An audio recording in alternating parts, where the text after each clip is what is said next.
Hey,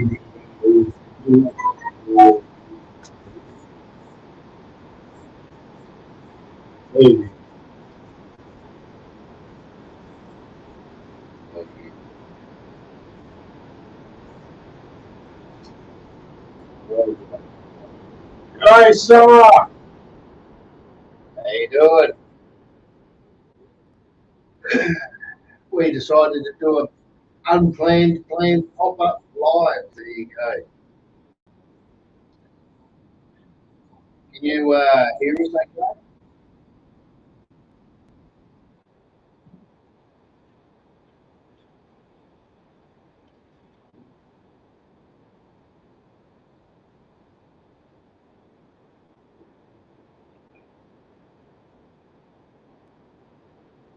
Hey.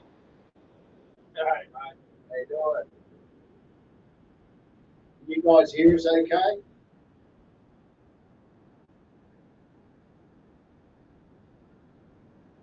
Julie, how you doing?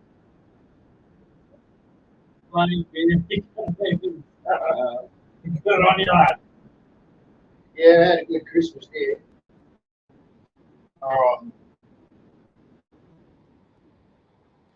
Turn that a little bit down. Merry Christmas, mate. Hey, Merry Christmas. Give it a sec. Just a little bit longer. Let the song play out.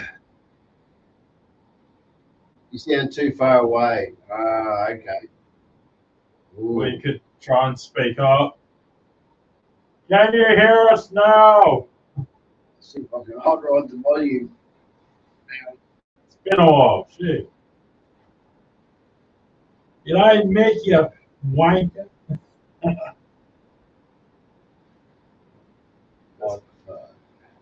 There we go. Let's pause that song. Right.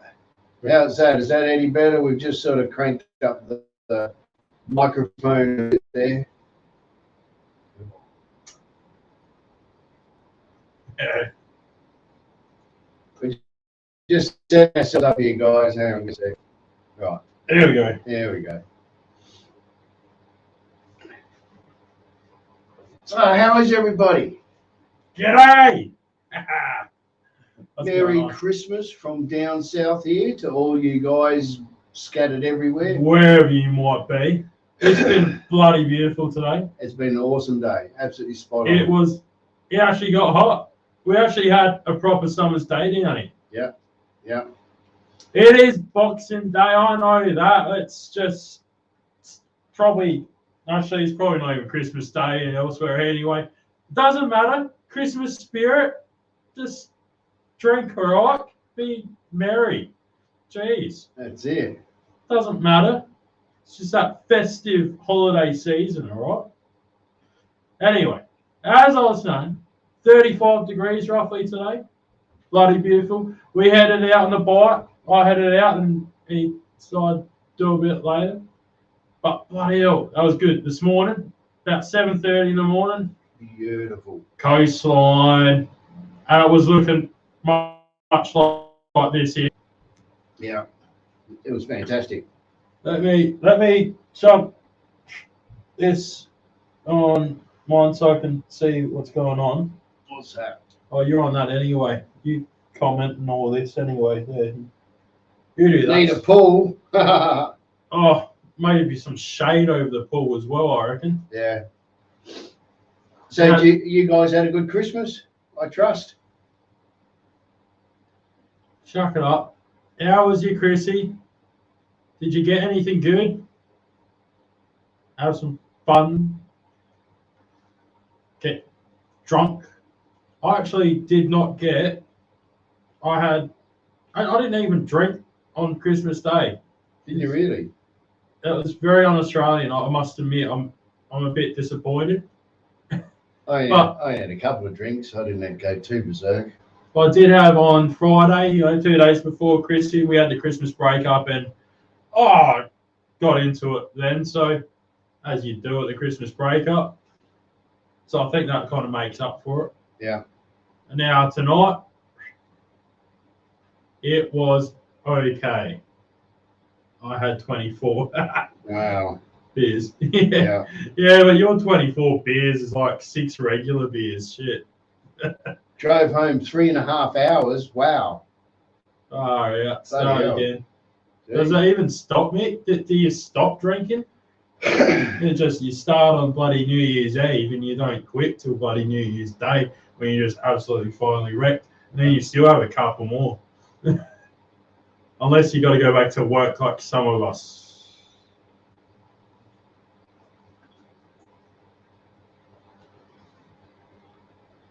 That's the same T-shirt you use in every live. Pretty much. I like this shirt. I wear it all the time. I wear it. It gets washed. It comes back out and it's on the top of the pile. So I grab it again and I wear it. It's easy to find. I'm just like that. Yeah, well, I mean, you freshly wash it, freshly put it on the top of the pile. It's ready to grab. Exactly. Just grab it and you're there. No, you just wash it. I wore this actually on. So our Christmas break, I started a new job just recently. Yeah. Doing the same stuff. I started a new job, and we've got a bit of a young crowd, and it's close to home. But the young crowd, awesome fellas as well. And I put it in their heads, hey, let's wear a Hawaiian shirt or something to our Christmas breakup. They did not disappoint. A couple of them actually went out and got shirts. One of them got this Santa like belly hanging out shirt and all this. Oh, nothing of him. And it's like, yeah, it looks like me with my big ass belly hanging out. Yeah. And then he's got this cool ass bloody Hawaiian shirt on it. Another guy had this full outfit, head to toe. I'm talking, he's got this bloody bucket hat, shirt, yep, shorts, socks, or watermelon. Wow. Oh, they're legend. There's a few of them. I got a few of them into it. It's like, good on you, lads. Yeah. Already got that full. It was like not before as well. But wait, tomorrow, Hawaiian shirts. Yeah. Okay. Yeah. Yes. So, any of you guys on holidays for a little while? What's going on? Or you're back to work sort of tomorrow, the next day. What's the sort of deal you got going on? Because you're back at work when? Wednesday. I'm back on work Wednesday. Right. And I'm not looking at RK's crutch when I look down. He's got an iPad there, and I'm trying to look at the chat instead of, hey, it's Mal. G'day, mate. Oops, shit, there goes the mouse. Oh, we didn't need that. Howdy. Oh, there we go. Guys. Hope you're enjoying your Christmas break and great summer too. What a combo. Cheers, Mal. I'm enjoying it. I had a good day yesterday on Christmas Day. Boxing Day, what we call it. I just found out. So I'm in some group chats and all that on the Instagrams, and I bloody put in one of the Instagram chats about, it was Boxing Day here, and I actually got out for a nice ride and all this. Yeah. Because over in the US of A, and I'm guessing other places in the world as well, in that northern hemisphere, their weather's not going so well. Yeah, we've been seeing that on the news here. Yeah, so yeah, especially in America. Yeah, I don't know if you guys have seen over in America, like we've had a bloody beautiful day today. It looked like this. It was nice, sunny, blue skies, white sandy beaches, clear water. It was beautiful. But up in what I've seen, like Ohio, New York, all that kind of, yeah, I think around that area of the bloody states, they're getting slammed. They're getting slammed. Feet of snow. People dying from this bloody snow, this blizzard. Yeah, power outages, all sorts going on. Far out. Like, come on. Mind you, I mean, our weather this year's been absolute rubbish anyway. It's been shit. We've been lucky, touch wood, that we haven't actually had a blizzard like that, like killing people. Yeah. We've actually finally got some good weather to ride in. But going back to what I was saying is, I just realised that over there they don't really call it Boxing Day. Really? No, December 26th over in America, from what I've been told from them, is they don't have a name for it, or at least that's what the consensus through some of the parties are. Okay. I don't know if you might be watching, and from there you can put it in your comments. Do you actually have a name for December 26th? See, we call it Boxing Day. Yeah. And what I was told when I was younger, what Boxing Day is when you get together all those presents that you don't want, you box them back up and you put them back to the shop, get your credit, your refund, or whatever you want. Store credit, I don't know. That's what I got taught Boxing Day is. I don't know if that's true or not. Otherwise, it's you got too drunk and you started to box on. I don't know. Well, what do you got, Rolly? What's Boxing Day? Where do we get Boxing Day from? You're a bit wiser than I. No, I'm not in this particular instance, mate. It's always been Christmas Day followed by Boxing Day. That's what we know it is. You know, I never really gave it a thought or never even questioned why it's Boxing Day. If someone knows why it's called Boxing Day, and it is different from what I've just described of boxing back up your unwanted presents. Sales return day. Yeah, there you go. Yeah. Imagine minus 30 like it gets in Canada. Yeah. I can't imagine that. Minus 30, I'd go from male to female. There goes my mouse again. Jesus Christ. I keep throwing. How much have you had to drink tonight? Oh, including that one? Yeah. One. No, it just keeps slipping off my leg. Jesus Christ, it's slipping already. What else we got there? Sounds right to me. Minus was some of the stuff we were just looking earlier, like on saw some of the Blizzard stuff. It was like minus 45. Yeah. Is that Fahrenheit? Yeah. Minus 45 Fahrenheit. Yeah, that's bloody cold, man. So our 0 degrees Celsius here is what, like 30 something Fahrenheit? About that. Yeah. And then they've gone below that to 0. Then they've gone minus that to not another. That's just shitload. That's insane. That's like you can't live there. Well, we could. Is that Siberia? What would you live there? Would you live in minus 40, minus 45? No. G'day, Nitro. What we got going on? What's cracking? Oh, I'm cracking some beers and someone's beeping and stuff. That was mine, but that's all right. Oh, that's all right. If you hear beeping and that, it's just his phone going off because he's popular as shit. Don't know how to put it on mute.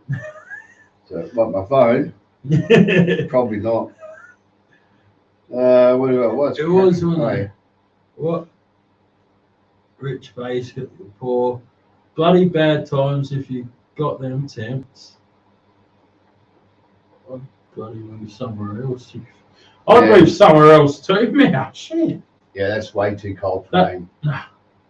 But in Canada, over summer, they had like 110. Oh, they had 115 degrees. So that temperature spectrum is huge, from 110 degrees down to minus 30, minus 35. That's just insane. Come on. We've got what, like 10 degrees Celsius to about 45. Yeah, at peak, which we're probably not going to get this year. No. So, yeah. That we got told about 42. What, tomorrow? Yeah, tomorrow. Is it really? 42 tomorrow? Apparently. Wow. Okay. I don't think we're going to see it down here. Okay. And we're lucky because we're actually near a coastline, which we can get some of that coastal breeze and a little bit colder air coming off of the water. Yeah. Out north, northeast. North side of town is another 5-10 degrees warmer. Oh, yeah.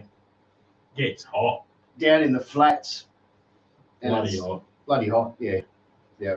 Okay. What's summer road? Read out. Can you read it out or you can't read that? No. Should I hold it? Can you hold this? We'll swap it. We'll swap you. You hold that one. Grab that. There you go. Oh. Yeah. Here we go. I'll read it like a book. Boxing Day in Great Britain and some Commonwealth countries, particularly Australia, Canada, and New Zealand, holiday on which servants, tradespeople, and the poor traditionally were gifted. Yeah, right, okay. You googled it. Interesting. By the 21st century, become a day associated with shopping and sporting events. That sounds about right.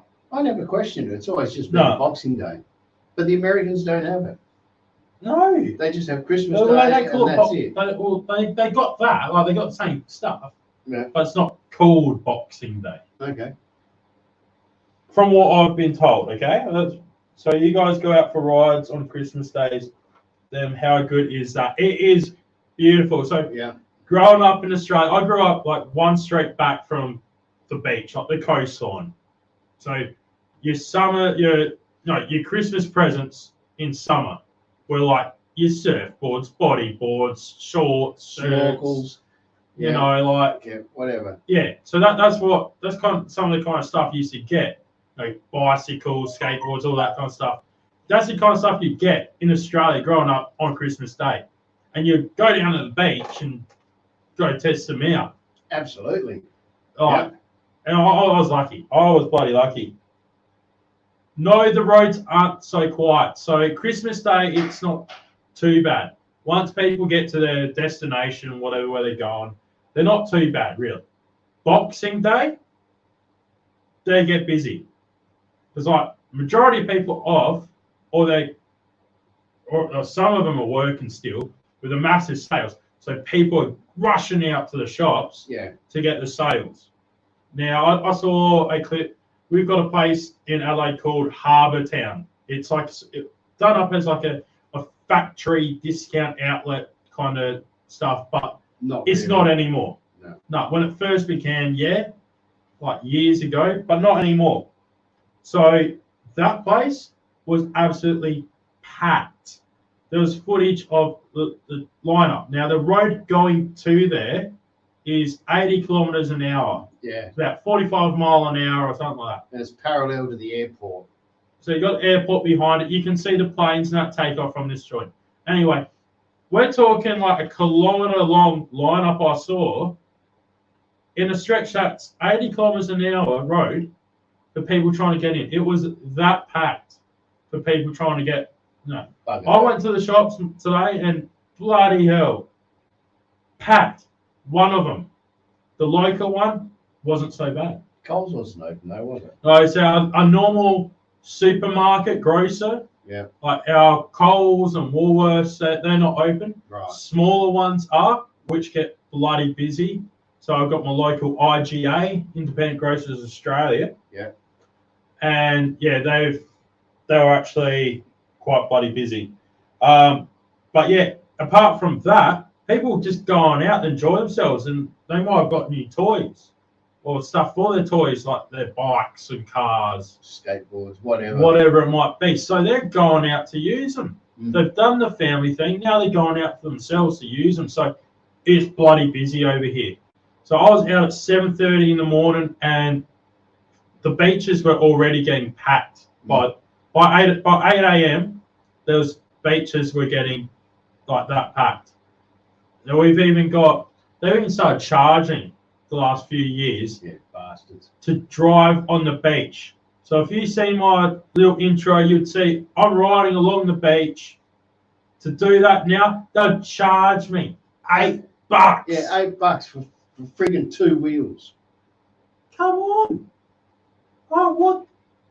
Anyway, people are still there. It was still, and it was high tide as well. The border was still in. You could only go bloody one car deep. Yeah. So I was like, But if you can apply to the council and get a permit. Yeah, you get some permit and all that. Should really do that. No, I'm talking about this. Okay, so I'm talking about riding on the beach.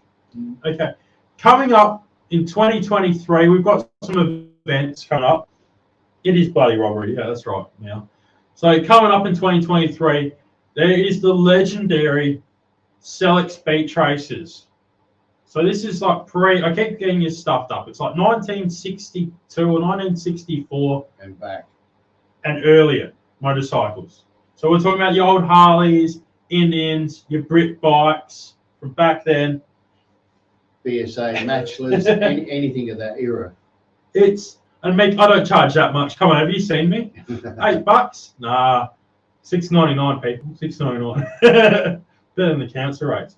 So yes, Sellex Beach Races is coming up. I think it's March. I think it is March. Yeah. I think that's what I said. Yeah. March, I think it's coming up. Late March, I think. Yeah, so you actually get to see some stuff from the Sellex Beach Races coming up. Because I've caught on to a gentleman called Daryl, and he's actually got me in to be in his pit crew. So we actually... Yeah, I'm going to be a mechanic. Yeah, trust me. Don't worry, there's going to be a proper mechanic there as well. To go down to the Celtic speed tracers and that. Now my uncle's been doing this. I'm trying to get Rolly a buddy mechanic invitation as well for it. So what this is a race on the beach. So down probably close to the water where it's quite hard. What's the length of the race? Not even too short. It's down and back. Down and back. So you've got to go around the pile on the cone while they're trucking up and back. So it's a pretty long race then. It's a decent style race. Because that's a long beach. It's a fairly long beach. Yeah. Now to get into perspective, my uncle's got a 1950s Norsa. Now he's called it a Norsa because it's a British Norton frame. Yep. With a BSA Beezer engine. Yep. It was a 650. It's been bored out, and now the compression ratio is through the roof. We're talking over double. It runs on methanol. The gearing's been all redone, and this is a sidecar. And you would have seen it. There's some shots and all that I've had on my channel earlier and all that. Yeah. And this thing, he reckons, is getting close to 100 mile an hour on sand. On sand. Okay, this tires about this wide. This thing's pulling out 60-something horsepower at the rear wheel. Yeah, that's not bad. Which is pretty good. Well over double what the engine was doing stock. Mm. So I'm just going to get another drink. Oh yeah. Do you want one? Yeah, hit in the freezer. All right. Got the beers in the freezer. Anyway, it does sound great. Like these things are bloody awesome. So keep an eye out for this because the Celtic speed tracers are bloody phenomenal. When you're looking at old classic bikes, like you think world's fastest Indian, that's basically what they're doing. They're still doing beach races here and there. It's bloody fantastic. Not even full knobblies. They're not running full knobblies. They're still running like period correct looking tires. Like we're talking Avons, Shinkos, and all that. They've still got the zigzag grooves in a lot of them. They make sure the sand it's harder compact sand. So when the tide's out, that's why they pick their time of year and all that they do. There is quite a bit of beach. And it is a decent sized beach when the tide's out. And yeah, I know my uncle is. All right, see you, mate. Cheers, bro. Anyway, it's a decent run. It's a decent run. And my uncle's nowhere near the fastest out there. I think he came second in his class. But he's doing close to 100 mile an hour. All right. Oh, he does have a speed on the thing as well. Hey, Marine Rider, g'day, mate. So that's one of the events coming up this year. The Celtic Speed Tracers. I'm going to try and get as much footage of that as I can to show you guys because it's going to be bloody phenomenal. No, I can't wait for it. It's going to be pretty damn sweet. Just pop that down there.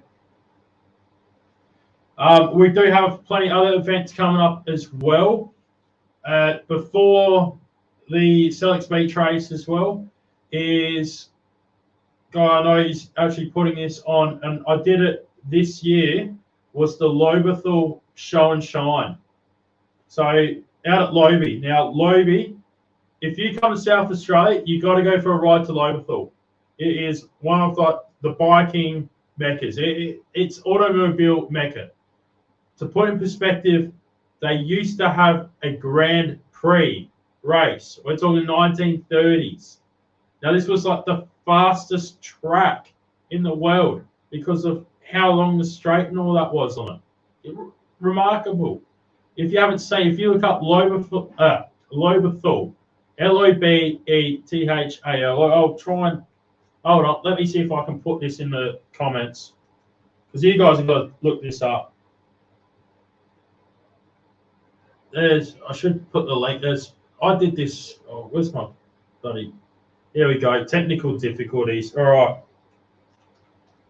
Lobethal.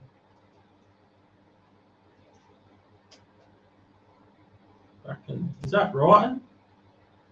Hold up. What's going on here?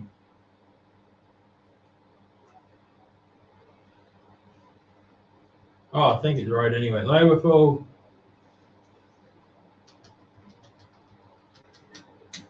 Grand Prix. Here we go. There we go. Hope that's coming up. There you go. Check that out. Okay, so they don't use the Lowy track anymore because it's a public road. All right, so I'm just talking about Loberthal. Oh yeah. The show and shine. Now this is happening in February. Now I did it this year. You'll see if you go back through my videos, you'll see the Loberthal show and shine. You know that? There you go. Boom. I'll put the link up if anybody wants to come up. Say Merry Christmas. Say Gday. But yeah, so Lowy show and shine's coming up. This one's going to be massive. Keep an eye out because going to do videos for it as well. This is for the community up in Loberthal a lot of the time too, because you got the Lowy, the cafe and all that out there. It's the brewery, bloody awesome. So keep an eye out. That's another event. So you got the Loberthal Show and Shine and the Select Beach Races. So it's February to March.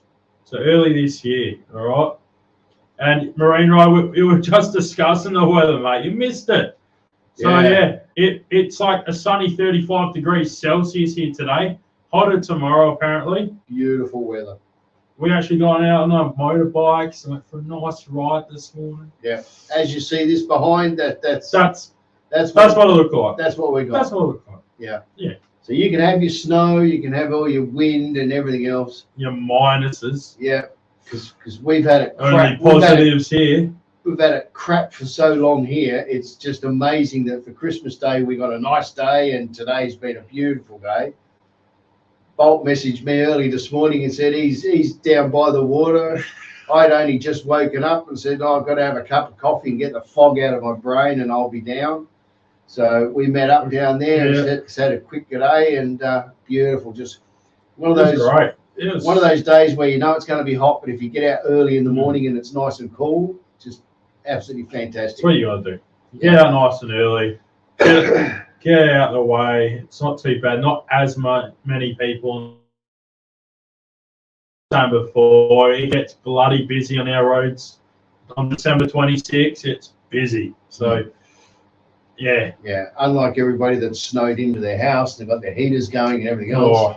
This side of the world, everybody's out, enjoying the sun. But we're feeling for you. We're feeling for you, especially for like the stuff we're hearing over here with all the deaths and stuff that are happening in the States. Yeah, 34 deaths in one state or something. We're right on New Year's Day, it would be 15. Oh, that's not too bad. 15 what? Celsius? Yeah, 15 Celsius. I'll write in that. I'll write in 10 Celsius and up. Yeah, maybe 12. Yeah. Depends if you find the gloves. So we want to chat to you about a few things tonight. Upcoming things, like a couple of events that we know of that are going to be happening amongst all the other gear that's going on. Rolly's not had much fun lately with your camera. No. What's the latest, mate? What's going on? Well, if any of you saw a little video I put up only a couple of days ago, 6 months ago, I got a new GoPro, got it home, pulled it out of the box, plugged it in to charge it up, and it was absolutely dead. Didn't work at all. So I packed it up, went straight back to the shop. Shop was good. They just swapped it straight over. That GoPro, it always had a couple of funny glitches. Like if you recorded some footage and you wanted to replay it and just check out what you did, that would work fine. But if you went to go back to actually, all right, I want to take recording now, I want to do some more recording, the damn thing would just lock up. So you'd have to turn it off, restart it, turn it on. I've updated the firmware, all the normal bits and pieces. And then the camera started to only run for about 20 minutes and then just quit. 25 minutes and then just quit. That's what happened on the bike night. Yeah. And when it quit, there was nothing I could do. Pulled the battery out. I've got 2 batteries, so I had a fresh battery, plugged that straight in, dead. So it was like it had to cool off before it would come back to life. And a couple of days ago, I went for a ride up through the hills. Same thing. By the time I got to my destination, which is only about 30 minutes away, the camera had shut off. It had overheated. What model? Hero 8? GoPro Hero 8 Black. Yeah, Hero 8 Black. All right. So. And I picked the Hero 8 Black because it was, by and large, it's supposed to have the least amount of bugs. Apparently. But, you know, hey. For the modern stuff, at least. Like, yeah. I mean, so back to the old 3 and 3 plus or whatever. Back like to the mine. 3 plus. You know, yeah, back to the 3 plus. Back here, yeah. But the image stabilization on the GoPros is second to none. And the video quality is beautiful. Oh, that Hero 8 was bloody nice. Yeah, but it's just pointless if it can only go for 20 minutes at a time. So with a bit of luck, they will either repair it or just give me my money back. And even if they do, I'm going to have to buy another one because I've got so much GoPro stuff. It's not worth me starting out with another company. That's exactly it. Yeah, I'd like to go DJI. Because I have the 9 and I only have issues in the cold when I snowboard. Yeah, right. Okay. Yeah, okay. Yeah. Snowboard. All right. The second Hero 8 I got has always been a little bit glitchy. Not too bad, but just a little bit glitchy. I could tolerate it. But when it starts chopping out on me after 20 minutes, 30 minutes of video, that's it. Yeah, it's going back. And you're talking a $500 camera. So it's not like it's a cheapie. Over here, like, if you don't realise, we're a little island. That's not so little, but still we're an island off the middle of nowhere. So everything's a lot dearer. Yeah. So your GoPro Hero 8's over there in the States and Canada, I'm guessing they're like $399. How much are they there? About $299 something for a Hero 8? Something like that. Yeah. Yeah. And over here it's like, oh no, 500 odd. Yeah. I have a DJI Action and have never had an issue. Yeah. I've heard nothing but good out of the DJI cameras. Yeah, they're very good. Yeah, so it's but if they fix this GoPro 8, I'll be happy. Well, that's it. Because it takes beautiful footage. It does. Yeah. I need to, as soon as I can get some money together, hopefully this year, get a new camera. Yeah. You know? Yeah. Like, because, I need something. Because one of the things that what really... What do you got? You got 3. I got a Hero 3 and I got a Hero 3 Plus. Right. Same as me. Yeah. So, a lot of the time it's saying like 7, or I'm trying to do 1080p while filming. So, but, after, when I get my stuff and I'm doing the stuff on my phone still don't have a funny computer. I'm sharpening the image, giving some more color and contrast and all that, you know. Yeah. As much as I kind of can without going too overboard, and so that's what footage looks good for the 3 and the 3 plus. Your footage comes out. If you're looking on your phone on maybe a monitor, like a normal size monitor for your computer, it seems like it's not bad. As soon as you get on like a bigger TV, you can tell it's not as nice compared to a lot of the others out there. Yeah. So we got KG's lovely missus in the chat here, Lady Bobber Moto on a CMX 500. Merry Christmas. You do need to get a camera, because I don't know if you're going to start your own channel.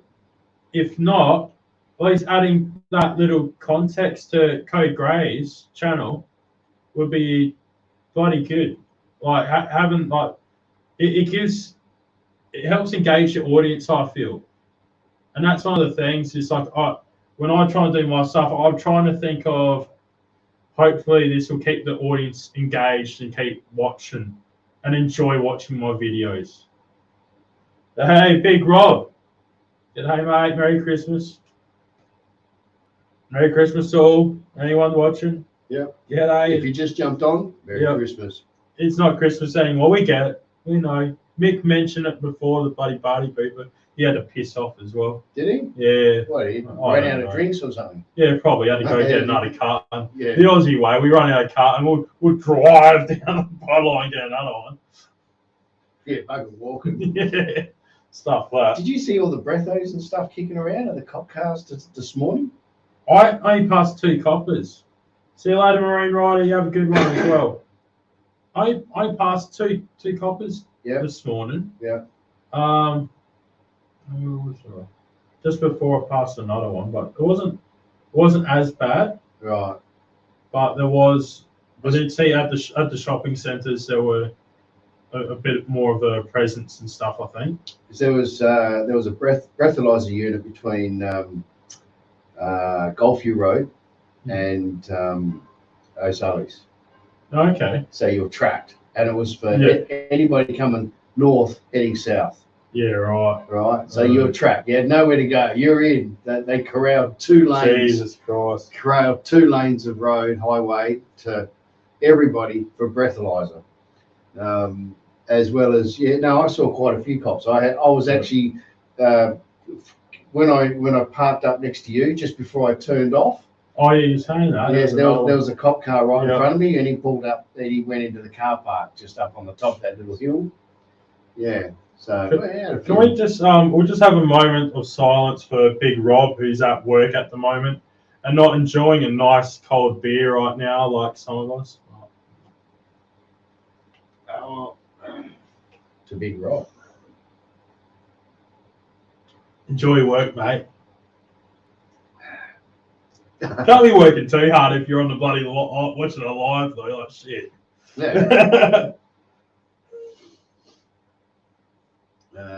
So that was my GoPro saga. Not happy. Oh, would be happy if they replace it or fix it or do something, make it right. But a camera should last more than 20 minutes. You know. Someone just said there's a small plane crash. A small plane crash south of Sydney this afternoon. Wow. Is there any more info on that? It's hard work-ish.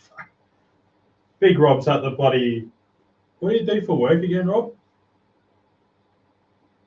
You don't have to tell us. He's a hipster, all right? Just think of hipster stuff, I think. Hipster. You can play a mean guitar, though, Big Rob. Yeah? Oh, yeah. He's bloody good. I can act like I can play a mean guitar. Oh, me too. But can I play one? No.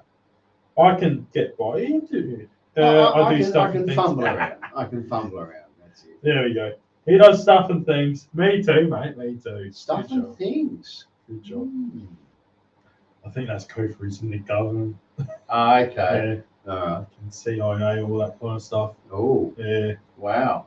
Because no one will see a bloody 6'3" freaking tall ginger walking around. 2 people. Oh shit. 2 people dead. Wow. From the plane accident. Hell. That's not cool. Fuck. Why'd they head off from Bankstown and crash or something? Bankstown? Will they even head off from Bankstown? I don't know. That's They're probably missing the wheels if they were parked in Bankstown. No, little Bankstown Aerodrome. That's where they got the light aircraft. Yeah, okay. Yeah. Ask Chewy. Where's Chewy when you need him? Yeah, he'd know. He'll probably know. Shit. Far out. That's not good, son. Yeah. How do you?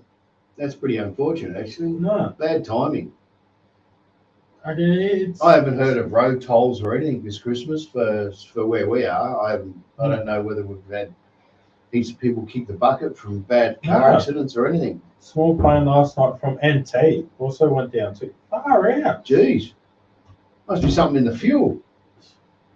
What's going on? Yeah. A change of weather. We actually finally got good weather here, and it's like, Yeah, people don't know how to fly. You won't get me in one of those things, I reckon. Yeah, no. Although, I must admit, if you're ever on an aeroplane, just listen to some Leonard Skinner and stuff like that. That normally helps. I don't mind going in small planes. They're good. Yeah, I've been in a couple. Yeah, I don't mind them. Yeah. They're all right. It's been years since I've been in a small plane. Like for my birthday one year, one of my cousins is a pilot. Yep. And he was doing a flight from bloody LA up to Broken Hill. Yeah. And back one night. Yeah. And so he was like, "Yeah, come along to your birthday." Cool. I was like 7 or something like that. Oh wow. It was just bloody good. But I think that's probably the last time I've been in a small plane. Yeah. But yeah, normally the commercial stuff. Mm. I agree now. It's when you're hearing the deaths and stuff that's happening this time of year, it just has that more of an impact. Yeah. It bloody does. Oh, bloody Big Rob's actually pretending he's got work on now, so he's got to go. Oh, okay. No worries. Yeah. See you, Rob. Bye. Bloody Biggio. Juice Bigelow. Good one, Diana. Shit. Anyway, so coming up 2023, some more stuff happening. Now I've kicked off my new channel. If you haven't seen it already, the Bolt Bucket Garage. Now this is 4 wheels based. This is automobiles, cars. I'm trying to segregate. Okay, this channel for the bike stuff, that channel for the cars. So I've cracked it off with Rolly, my mate Dilsey. There's going to be some more of that happening. So keep an eye out. I'll be trying to post on here where I can. Let you know. Go check it out. It's entertaining. All right. My channel's an entertainment purposes. Don't think you're going to learn how to do a proper oil change on a car. Just entertain, okay? And it was entertaining. It was. We were entertained for hours. We were so entertained. We did an oil change in a record astounding 4.5 hours, I think it was. I think so. 4.5 hours. Yeah. That's got to be a record. Yeah. But we had a lot of fun in that 4.5 hours. Yeah. I can tell you. It's Gday to Leone and Phil Zilla. Hey, how you going, guys? Yeah. Don't know if you know me, but anyway, I'm Ron Keith. I don't know them. Oh, that's I don't know Leone, I think. Phil. I'll put you on to Phil. Anyway, Phil sent me some stickers. I have received them, and I haven't done anything with them just yet. Slack. Yes. Busy. Very busy. Very busy. As I was saying earlier, I have started a new job, and wow, it's. I get home, I'm like stuffed. I'm just probably. It's not hard labor work. It's just the mental. Take a couple of months. You know, learning new things. You know, so for a new job, it's Yeah. Well, yeah, I'm sorry, Phil. I'm slacking. I'm it. So anyway, what I'm saying is, so I've got the new channel of the Bolt Bucket Garage out. Roland's actually got another channel as well. Yeah, I've got a Resonate channel. So Resonate. Yeah. I don't know if you want to type that in there. Where I cast up stuff in resin. So if you guys seen like the stuff, it's getting all over the internet these days. You know, like the whole resin stuff. I'll type it. That one here. Hold on, here we go. Resonate. I'll have to find you guys a link. There we go. Boom. Hopefully that works. There we go. I have to find you guys a link. So, you know, you get little cars and bits and pieces. It's pretty cool. So, see, some of us doing resin stuff. We've been having a bit of trouble though lately. Yeah, trying to get a good quality resin. The resins I've been getting have been inferior, been very cloudy, not very clear at all, and I haven't been. There's been supposed to be deep pouring resin, so you can pour a big chunk of it at one go, and I haven't been able to do that. It keeps failing. So I'm waiting for my supplier to find a new manufacturer of product, which he reckons he can get, but I have to wait till after Christmas. Then I'll get back into it. But yeah, that's got some cool. You've done some cool stuff, and we were talking about trying to do like a little, set type thing, like have like cars, like diorama. Like a diorama in resin. I thought it'd be cool with some stuff like that. So it's cool stuff to muck around with. Yeah. So Rolly's got that as well as his normal channel, which you got a lot of stuff on there anyway. Yeah. There's a lot of everything. Yeah. Now talking about channels, we've got Aussie Ockers. If you haven't seen Aussie Ockers, you need to go and type in Aussie Ockers. The Bolt Bucket Garage. Can we check that channel out? Here we go. We'll go. I'll put the spelling in if you check this out. So this is our shits and gigs. Yep. Just for laughs. Absolutely. we're going to be doing more. So you saw our film. I hope you've seen our film, The Killathon. I thought we did pretty good. We learned a lot doing that. It was a good movie. Yeah. Yeah, we did learn a lot making that movie. Yeah. So yeah, if you haven't already, go check out The Killathon. Yeah. All right. It's exactly as how it sounds. It's on my channel. It's on Rolly's channel. It's on the Aussie Ockers channel. Yeah. Go to one of them and watch it. Yeah. Now, we decided about a week into October, I decided that I need to do a proper Halloween video, like a horror movie. So I talked to Ryan, like, dude, let's do a horror movie. Let's do like a little mini, short film horror movie for Halloween. Because last year I did a little thing up and all that. We don't normally celebrate Halloween over here. Yeah. It's not a big thing in Australia. So we did it for your benefit. But for the love, I love doing that kind of stuff. Yeah, it's good fun. Done the Killathon. So we've done this Killathon. We've chucked it on. Now we thought, look, we'll do a channel dedicated for that kind of stuff because it's not really bike content or car content, our usual stuff. We'll start a new channel, Aussie Ockers. And we've done a few kind of funny vids here and there. Yeah. And so what we're going to do is we're going to start putting those onto this Aussie Ockers channel. So if you haven't already, go check that out. Yeah. There's going to be a Killathon 2 coming this year. Yeah. Yeah. At some point, actually after all this holiday season, we're actually going to start planning something. Plotting and planning that. Plotting, planning, and give ourselves some more time. Yeah. Because a couple of weeks was not enough time. Yeah, we squeezed a hell of a lot out in about 3 weeks, I think it was all up. And the cut you seen at the end was down from probably about 45 minutes to 15. Yeah. Let's just put it that in perspective. Over double again of what the length was, we've cut out of it. So to try and get something to flow as nicely as it does. Yeah. Per se. But anyway, so we're just using stuff like we're using tonight. We've got the camera there, the green screen. What green screen? We're sitting here in this beautiful tropical. It's freaking night time. There you go. Anyway, so we used that for a couple of things, but it was pretty much on location stuff. It's just around our neighborhood. Yeah. And we did that other on location video too, where we went to Sexyland. Oh yes. That's on the Ockers. Now that's worth seeing, ladies and gentlemen. Yeah. We went to an adult shop, and Rolly knows someone there, so tried to embarrass them by embarrassing ourselves.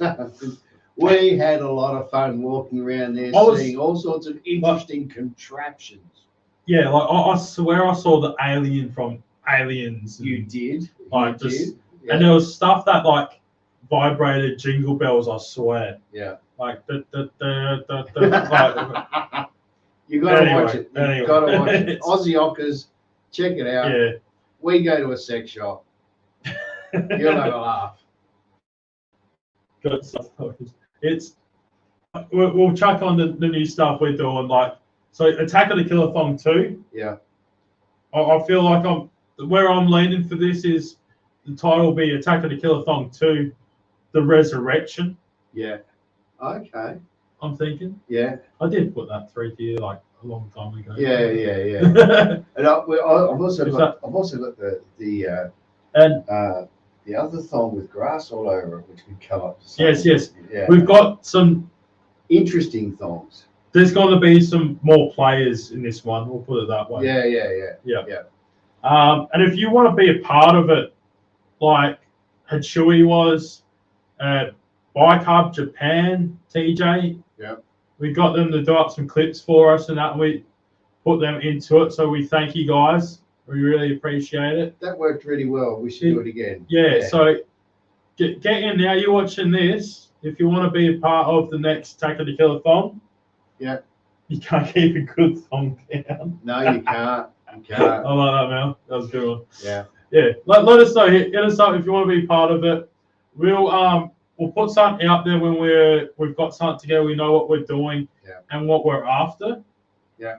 and then you just contact us, try and get record. We'll kind of give you an idea, a bit more in depth, what we're looking for to try and do to get the scene right. We'll go from there. Yeah. Do that. So yeah, I reckon that'll be bloody cool. Join in. Yeah, it's a lot of fun. It's just what we do. It's what I've always done on my kind of channel. Get community going. Yeah, Bike Hub and Chewy, they both did really, really well in the that was awesome. Yeah, that was really good. Awesome. Yeah. It fits so well. But it's stuff we have fun making, and we hope that if we think that if we enjoy making it and get a laugh out of it, maybe you guys will. But yeah, as Bolt said, it's independent to our bike channels. So whenever the enough alcohol sort of takes us and we decide to punch out anything that we think stupidly funny or stupid to us, we'll put it up there and have a bit of fun. G'day, AB. There you go, mate. Hey, Anonymous. How's it going? What was I going to say to that? I don't know. You can't read my mind yet. I can't read your mind, man. I don't know. I'll just put the link up. If anybody wants to come up and join us and say g'day, it'd be nice. But there's no pressure, of course. Gotta love Anonymous. There we go. Anyway, so bang. Link is up. Oh, what I was going to say is, the most memorable thing out of doing the Killathon. Memorable thing. The memorable. Yeah, that's the one. The most. Dying Breed, g'day, mate. How you going? The most memorable part of us editing, at least, the Killathon, was finding right fart noises. The right fart noises to go with Bike Hub. With Bike Hub's little clip. Yeah. That last little clip, if you haven't watched the Killathon with proper stereo headphones, do it. Yeah. You got to do it. Because that last little fart he does at the end, if you've already seen it, you got to rewatch it with stereo headphones on. We made that fart pan from like right to left, you know. Actually, on that note, most of the videos we punch out, you probably want to watch them with headphones on because we do manipulate the sound quite a bit. You're not going to pick it up on a phone. Even in the same way we're in your living room. Yeah. We're in the living room, we're talking, you hear the radio playing. Yeah. We've actually, we do a little thing to try and pan that right across to get a bit more of an aspect for you guys when you're watching it. Little details you don't really take too much of a note of. They're there. We're trying. Yeah, because some of the audio tracks on that are about 6 or 7 tracks deep. You know, and we put stuff on the left-hand side, stuff on the right-hand side. We balance it all up, put in plenty of extra sound effects, and it's all sneaky stuff that if you're watching it all in a straight line, you don't really pick up on it. But if it wasn't there, it would seem empty, hollow. Yeah, exactly. You know? So it's all those little bits that build up. It is. And now we aren't doing that on my phone. We're actually doing it on your computer. Yeah. Which still we had to bloody stop and let it cool down and all that. We had to re-crank it to go again. That's it. Yeah. But it was bloody good. And so I'm looking forward to the next video that we do for it. Yeah. That'll be bloody awesome. Yeah. Talking about channels as well, we do have an announcement. I don't know if you guys are ready for this announcement, but it's coming. So, Rolly and myself have been asked by the same guy that I'm going to be doing mechanics for, the Select Speed Tracers, and the same guy that actually puts on the Loberthal Bike Show and Shine. We'll be starting another channel with him, completely independent, and all about motorcycles. So if you're watching this channel because you're into motorbikes, you're going to love this. So it's going to be a trio happening. The name I can't say just yet. That will be coming real soon. It's going to be early next year, 2023. We're going to be starting it. And the best way I can describe this is if you think Top Gear, proper Top Gear, you know, or the Grand Tour now, if you get that kind of vibe, throw it in Australia and about motorcycles. And that's what you're going to have. it's going to be something a bit like that. Yeah. G'day, John. Truck and biker. How you going, mate? So we're starting a new channel with it, with someone else that you guys haven't actually seen before, met. It's going to be, now he has actually gone head over heels, you know, beyond limits, whatever you want to call it. And we've actually got a nice space to film in. We've got a nice bar, garage that he's actually done up, ready to rock and roll. And this looks amazing. You're going to love it. All you guys that are into your old school stuff as well, you're going to love it. And this is going to cover from new right through to very old motorbikes. This is going to cover everything. Yeah. So, new channel. It's completely straight from us. It's going to be a trio. And we're looking at going big for this. You know, we're sky's the limit type thing. We want to succeed with this thing, and we've got a lot of people on board. He knows a lot of people in the community in Australia and all that as well. Even a famous Australian TT rider from the Isle of Man TT and that as well. So it's going to be phenomenal.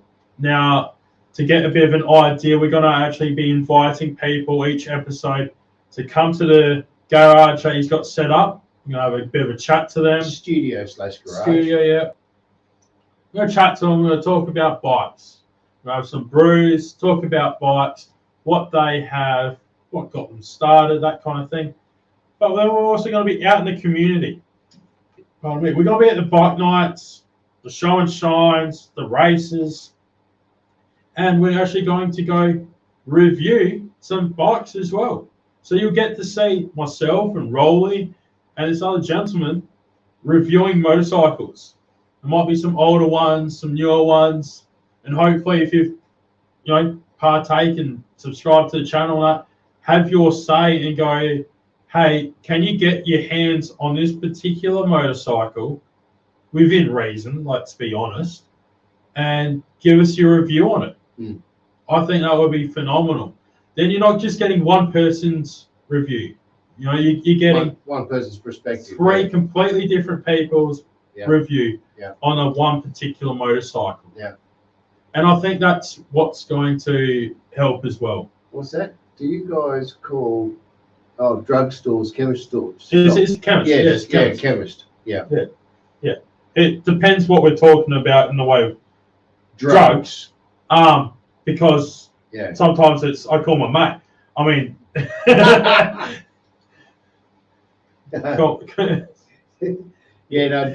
a chemist. Yes. The connotation of drugstore here would be like a drug dealer's house. Yeah. You know? So, chemist. Yeah. So, chemist. Now, this is early next year. This is starting off. We're kicking off. So, that's another thing. So, as soon as this holiday season's over, start of New Year, we're going to be sitting down. We're going to get the ideas, everything for this first episode. And it's probably only going to be maybe one episode a month to begin with, because of everything that's going on and what we want to put out. We want to put out a great video, great content for it. We're not going to just be putting out just something each week. It's going to be, we're going to think of it, properly edit it. This is going to be something that's going to take us to that next level. And we're going to be a part of it. So you're hearing it here first, basically. Yep. He's going to be announcing it on a little channel he's gotten people he knows as well. We've already got people teed up to do interviews with that are in our community and all that. So it's going to be great. I'm really looking forward to it. And on top of all of this, there's another thing that possibly is in the wind here, and that's more to do with young Bolt Bucket sitting here. He's in the market for another beast. Another beast. Now, we've talked about me getting a beast again, and I got one. I'm all for it. I got a beast. Yeah. It got stolen. Silver lining, I went to the USA. I bloody enjoyed that once in a lifetime. That wasn't a bad trade-off. Get a project bike. The project bike gets stolen, and you use the insurance money to go to USA. That's a fair trade-off. I thought so. And I rode a motorcycle. But now it's time to get a project bike. Okay, again. so I've got a car sitting around that I don't drive that I need to try and sell. It's not anything fancy. It's a 1994 Ford Falcon or Ford Fairmont, 80 Ford Fairmont. So I'm not going to get much for it. Inline 6-cylinder. No, it's not a Barra for you guys over in the US. It's the bloody single overhead standard family slugger. All right, so it's decent. It's a car. So I'm going to try and on my Bolt Bucket Garage channel, you'll see us actually get this thing going again. It's been sitting for a while now. And all that. Now, when I do, I've been going through my head so many different options and all that. I've only just started a new job. Now, this new job I'm started is less than 4 minutes from my house. And it's back road. The top speed I get is 60 kilometers an hour. Okay? Yeah. Less than 4 kilometers, which is like, what, 2.3 mile? I don't know. Something not even that. Like, you know, so a couple of miles from home. I've now started a job. Walkable distance. It's walkable. Yeah. It's. So anyway, less than 4 minutes, walkable. Yes, we're going to have shit weather, but I figured, hey, I've already started riding there. I rode in the rain the other day when it started to come down. Unfortunately, I rode to work and it started happening that. So, Tracker Biker just wrote, my couch and driveway don't agree. You laughed that I was over, mate. Don't give me that shit. Anyway, back to it in hand. I'm thinking that I'm going to get a vehicle that I can still go in our wet weather. Yep. That I'm not going to be worried about my seat getting saturated and my stickers bloody going off and just rusting to pieces like the Bolt Bucket will. So I'm thinking of getting a project after I sell this Ford Fairmont. Are you gonna hint out what you're thinking of getting? I'll put it out there. Where my mind's going now, I was looking at all different cars, getting a no cheap car and all that. I thought, you know what, stuff it. I want to do something. I want to do it overboard. I want to do something that everyone knows. That they were first like, holy crap, it's that. But holy god damn, what have you done to it? The Bolt Bucket is one extreme. I'm going to go completely left field, other extreme. It's probably that way on your screen, whatever you're watching. Completely left field on this new project. So, let me know in the comments. I'm going to throw it out there right now. This is what I'm thinking. I'm going to get a motorbike. Kinda. A Honda CT110 Trail. AKA the Postie bike. Over here, they're called Australian Postie bikes. Now, these things used to pick up for next to nothing, but then COVID happened and not quite anymore. Yeah, you can pick them up for $100,000. Oh, easy. $800-900 special. Easy. Bike up. Merry Christmas, mate. Get them all day. Hey, bike up. You can't join your. That's all right. What's about you, TA? About your big fart bloody scene in the Killer Thong Force. Yeah. Cheers, mate. Anyway, Honda Postie bike, CT110. I'm sure everyone that's watching knows what a Honda CT110 is. If you don't, go Google it. And after this live, Google it. It's what Australia Post use to deliver your letters in your letterbox. So, well, they're starting going something else these days. Who knows? But no, they still use that type of thing anyway. Build up a street fighter. I'm not doing a bike up. I'm going totally different. So, I'm still old school, right? I'm old school. I'm not like I've had a street fighter with my Yamaha FZ8. It's Street Fighter. If you guys haven't already, you gotta check out Bike Up's new Street Fighter he picked up for I don't know how much, and it's bloody awesome. And he's probably gonna sell it like he does everything else. But no, I'm looking at Postie bike. Yes, 6'4" freaking Aussie on a Postie bike on a CT110. So that's gonna be a good laugh right there. But it's not what's gone in my head. is it's not just going to be a postie bike. It won't just be any old postie bike. No, it's not going to be at all. No, I've already put it to Rolly. My plan for this postie bike, that'll just be, I can ride it to work and not bloody give it down, make sure it's going to be, wet weather acceptable. It's pretty much a scooter. Let's be honest. Summer. It's the next step up from a scooter. They're what, 3-speed centrifugal clutch? Yeah, 3, 4. So it's fairly well. Yeah, scooter. But anyway, my logo. I thought, you know what? I'm going to use that kind of color scheme, like a pinky purple, and then we're going to take this to like a lowrider essence. Pinky purple with gold. Instead of chrome, we're going gold. And we're going to bling this thing out. This ain't going to be bling. That's my idea. All right? That's the idea. That's what I'm contemplating throwing out right now. So, there's been all sorts of postie bikes and stuff people have done over the years.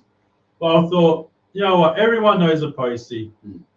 It's a great thing. I'll be able to still do like 70-something kilometers an hour, which will be plenty to get to and from work and just around the coast. Have a bit of fun. Maybe even take it to a bike night. Oh, yeah. Why not? It'll be worthy of. It'll have a paint job beyond max. So I'm thinking go overboard. The different direction from Bolt Bucket. And it will try and make it look similar to the logo. Lowrider custom extraordinaire. It's going to, yeah. 80 kilometre an hour screaming. That's it. We're going to have to do some work to get that 80 kilometres an hour, I reckon, out of it. Yeah, a bit of a head porting, some tweaks here and there, we'll be right. So I had one of, I don't know if you've seen them, the old Schwinn bicycle, the old Schwinn Stingray. I had something like that back in the day. And I'm like, that kind of feel, look, with the, a metallic with the flake, the purple, the cool lines and stuff. I've got a mate that helped paint my helmet as well. Yeah. And, that he's done an excellent job on that. Rolly does an excellent job when it comes to painting. So I know some people we can do that. We'll get it all cleaned up. Painting's not your problem. No, it'll just get rid of the rust. Yeah. We'll do all the prep work. And then I'm looking at doing like those 100 spoke wheels, something like that, And I'm even thinking of maybe do we go some more chain handlebars?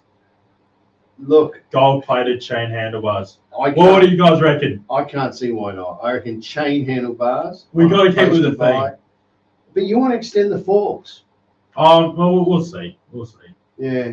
Maybe not. Maybe we'll just go larger chain handlebars so you're in a nice position on the bloody post. Or go a massive front wheel and a small back wheel or something. Yeah. We'll think of something. What about exhaust? What are you going to do with that? I'm thinking I want to keep it so it's just I can just jump on it in the morning and go to work. Oh, nice. So I'm not going to have it loud. Right. All right. It's not going to be a loud thing. Not like the Bolt Bucket. What you guys hear on the screen doesn't probably capture. If you talk to the true essence of volume, loudness of what the Bolt Bucket is, it's loud. Oh, here we go. Yes, dying breed, truck and biker. It will be absolutely hilarious. Now, you guys know the Honda Grom. I actually owned a Honda Grom for a while. At 6'4", I rode that into the city. It was about 30 kilometers from my house to the city, our CBD, and I rode a Honda Grom, which was great in traffic, mind you, and I got so good fuel economy still. Yeah. And I even had big puffy. It looked like bloody Bowser was riding a scene from Mario Kart, or Donkey Kong was on there. Like, the amount of looks and laughs I got, it's going to be pretty much the same thing. All right? It's going to be the same. The postie bikes have got a G-string for a back tyre. It's like about that wide. Yeah, it's tiny. Yeah. Probably not summer. It probably won't wear high bits, let's be honest. But I'm gonna have to get a jacket and stuff like that anyway, and I've got a high vis jacket. So You gonna sissy bar this thing? I think when we go sissy bar on it. Sissy bar. What do you guys reckon? Sissy bar? Yeah. We go sissy bar and we go chain handlebars. Yeah. That's a great And place to start. We'll gold plate them. Like we'll Yeah. get them gold. So purple and gold. It's gonna look similar to the logo, to the Bolt Bucket logo. Let's work off of that. It'll be bloody close. Yeah. Maybe even put some extra gauges on it. Who knows? I reckon probably just this like an old school looking speedo. Like get that old school feel to it. Should be able to get a taco for it too. Maybe. Yeah. They're Well, not dear. They're like $20, 20, 30 bucks on eBay. Fuss, though. Just single. I don't know. We'll work it out. Certainly do a few hot rod tricks to the motor. Get that Oh, yeah. little 110 screaming like it's a 115. Yeah. But at least, you know, in That's it. today's fuel economy sort of thirsty, Like, what you pay for in the bloody service station, man, you're going to be better off. oh yeah, that's what I'm thinking. To get mainly to and from work, but then it'll be a fun bike to ride around. Yeah, but it's not worth you driving your car to work really in 4 minutes. Nah, 4 minutes. Probably costs you more fuel starting it up. And to be honest, we can't park in just our the normal area, like on our premises. We actually have to park around the corner and then walk into work if we drive. If I ride, however, I get to park on the premises. Ah, there you go. So that was my other kind of little thing is, well, just stick with a motorbike. Yeah. I can ride in the wet and not worry about stickers. Yeah, yeah. And yeah, it's So if any of you people out there in YouTube land know of a postie scooter kicking around for like $200, $300, $400, $900, please contact Bolt Bucket. and yes, show and shine worthy. It's got to be show and shine worthy. Oh, we can do that. This is what we're gonna. We can bling it up. We can do This bling. thing's gonna be bling. You're gonna have to wear sunglasses. Oh yeah, you're gonna have to. I think I got one more in the. You still going good on that one? I think I got one more in the freezer.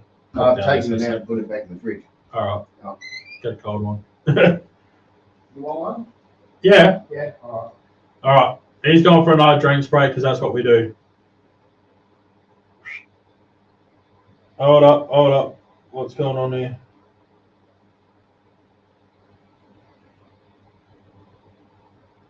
Two seconds, ladies and gentlemen. I'm popular, apparently. All right. Far out. All right. Back to it. Sorry about that. Get your little shoe. Yes. What you reckon? A Converse or Vans or what shoe are you doing? Or a little like Doc Martens boot? That'd be pretty cool. I like that idea, Don Breed. It's maybe go like a Vans or a bloody Converse or something. I reckon. Let's do that. Let's do that. If you got ideas, throw them at me. Seriously. But meantime, you're gonna have to go. If you're not already, check out the Bolt Bucket Garage. Because you see this old Fairmont, and you'll get an idea of kind of where we're at. Once it's going, you'll know, hey, he's got this thing going. It's getting up for sale. Well, things are going to start happening. Because once that's gone, I've got the cash. I'll be trying to use as little of that cash on a new bike, and then wherever I can, and the help. We're going to do a series on it. Once that happens, we'll be doing a series on it on the channel. You're going to see this bike. And we're going to try and fix it up, show you what's going on, get it to where it needs to be. So, yeah, I'm excited. This time next year, 2-bike garage. Hey, love it. And does anyone want to come up and join? Like, Mao, Don Bree, Truck and Biker, anyone want to jump up? Feel free. Let us know what's going on with you guys, where you guys are at. I'm not sure what's if you're still on there, Johnny, mate. What's Houston weather like at the moment? Same as usual? Shit 1 second and then okay the next, or probably gone and hiding now?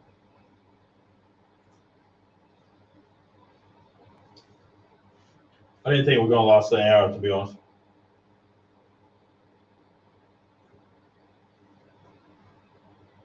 So I'm getting notifications. Anyway, new stuff other than that, I am not too sure, to be honest. You're at work? Are those Hondas, do they kickstart and electric or just electric? They're just electric. Okay. Kickstart would be cool. Yeah. 30 degrees, that's bloody cold, isn't it? Is that, what's that, In Fahrenheit? Houston. Yeah, that'd be Fahrenheit. Yeah, that'd be pretty cold. Now she got 30. Wow. John is working. Yeah, right. Wouldn't believe that. That's sacrilege working this time of year. You don't want to do that. Working is not good for you. No. It's bad for your health. Yeah. I try and avoid it as much as I can. Yes. But I do it too much. Anyway. Don't get in shit at work watching this. Right? Fuck. We had a big Rob, bloody had to go already. Shit. What about you, Don, bro? What are you up to? I'll throw the link up once again, just in case someone wants to pop in, say good day, Merry Christmas, how you going, fellas, and all that sort of stuff. I've stopped now, retired. Should have done it years ago. Yeah, well. Good idea, man. 30 degrees Fahrenheit, 1.111 degrees Celsius. There we go. Yeah. That's cold. That's fresh. Yeah. It's cold for us. Yeah. We're used to this. Yeah. Do we have another backdrop? Another backdrop? What would you like? I don't know. What have we got? Oh, we got all sorts, mate. Can you have another one already set? Yeah. Hang on. Hold up. Let's just, did you have the one with the... There we go. Oh, there we go. Where's this at? That looks like it's... That's, at the mouth. where was that? Is that at Brighton? No. I'm not sure. I can't remember where I took that one. Can't remember. Looks down south. Right now, good to see you guys out and about. It was 19 degrees on Friday in Houston. Shit. Snow for the Americans. Far out. What we got? I don't want to be, for those people in the shit weathers, hating us too much for having this kind of weather that you see behind us. Yeah. I'll try and keep it civil. Yeah, let's keep it civil. Let's through what have we got? We've got a jail cell there. Oh yeah, that looks about. Hang on, guys. We just make some adjustments here. Oh shit! We didn't come prepared tonight. There we go. Oh, something like that. There we go. Oh god. Yay! Give me. I'll pop in and say hi. Hey! Dealing with a blizzard. Wow.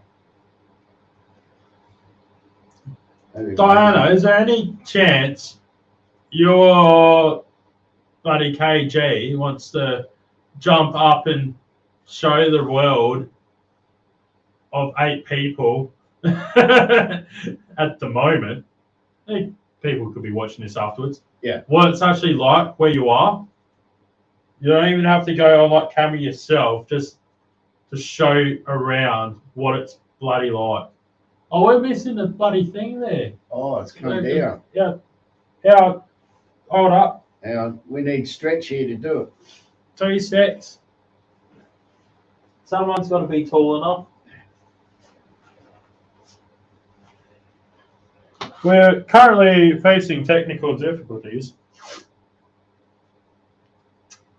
There we go. Got this bit of wall here. There you go. Welcome to our prison cell. Don't look at my ass. All right. Now, there's only one bed, as you noticed. So one of us has to sleep on the floor. Sure. On one cuddly teddy.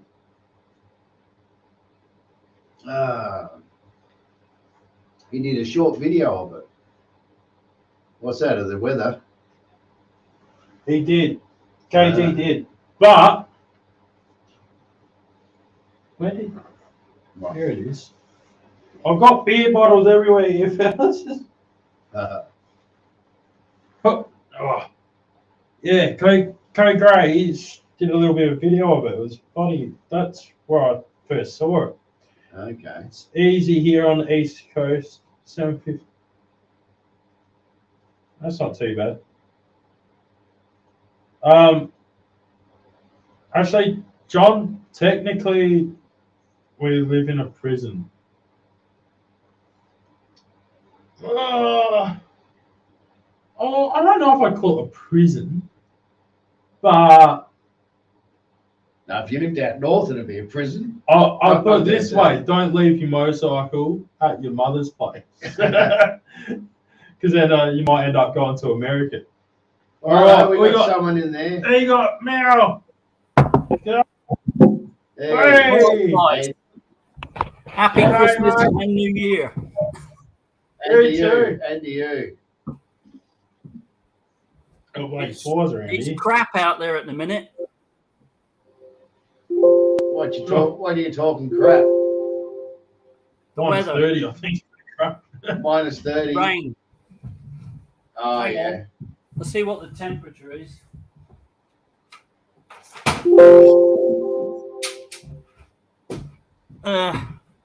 What we got at the minute is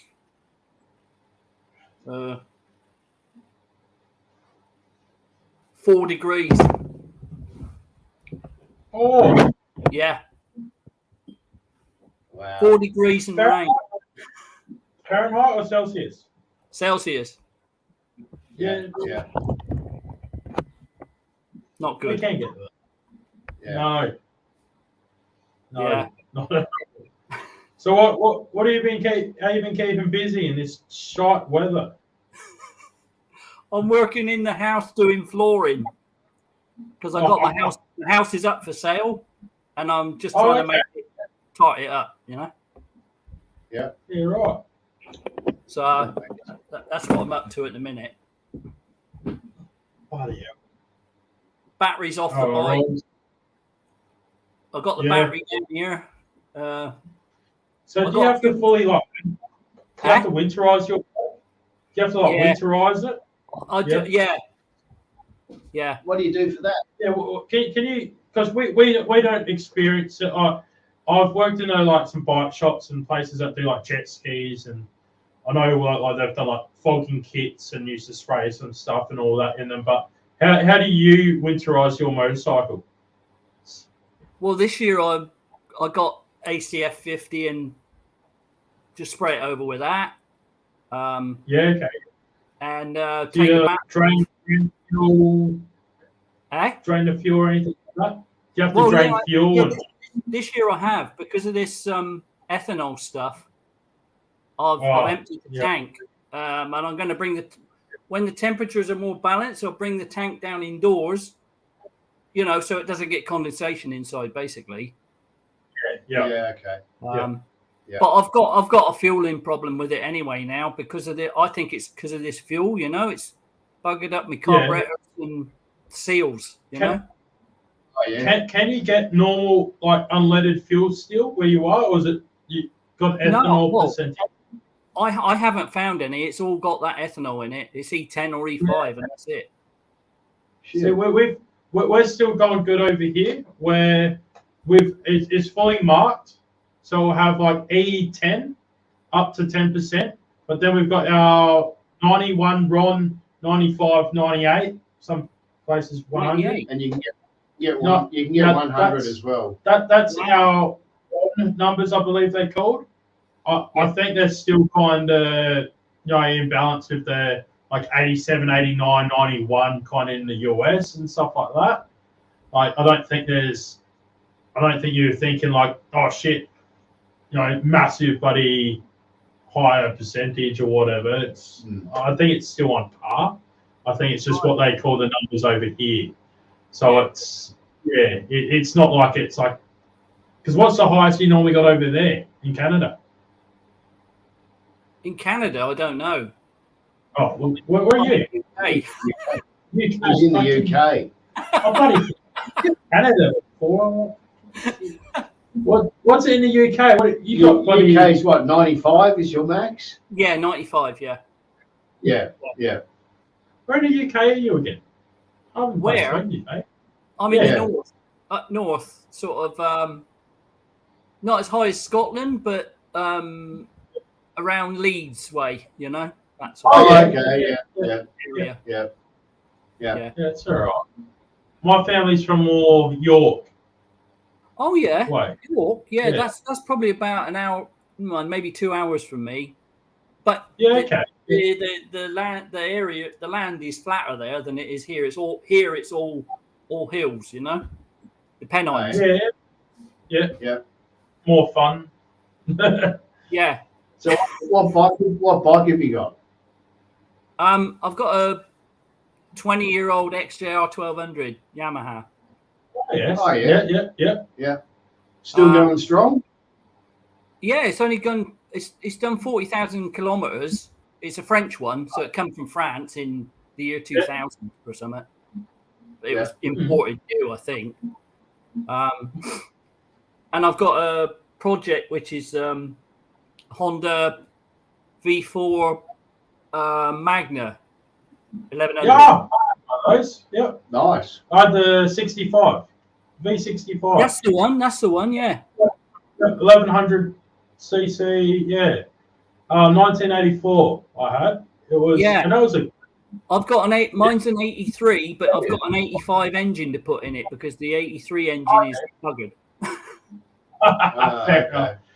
Mine went, buddy. The best it ever went was on the day I sold it, unfortunately. But it was great in a straight line, and you could tell it felt like it was made in the US because it was great in a straight line, but it didn't feel like it wanted to handle too well compared to other bikes. It was, but had like I was surprised. Like back then, it had a gear indicator on it. It was like their answer to VMAX, like to Yamaha's VMAX. Right. Like, I think it was out before the VMAX, and the VMAX knocked it off top spot or something, didn't it? Yeah, VMAX is remarkable. Yeah, but it was.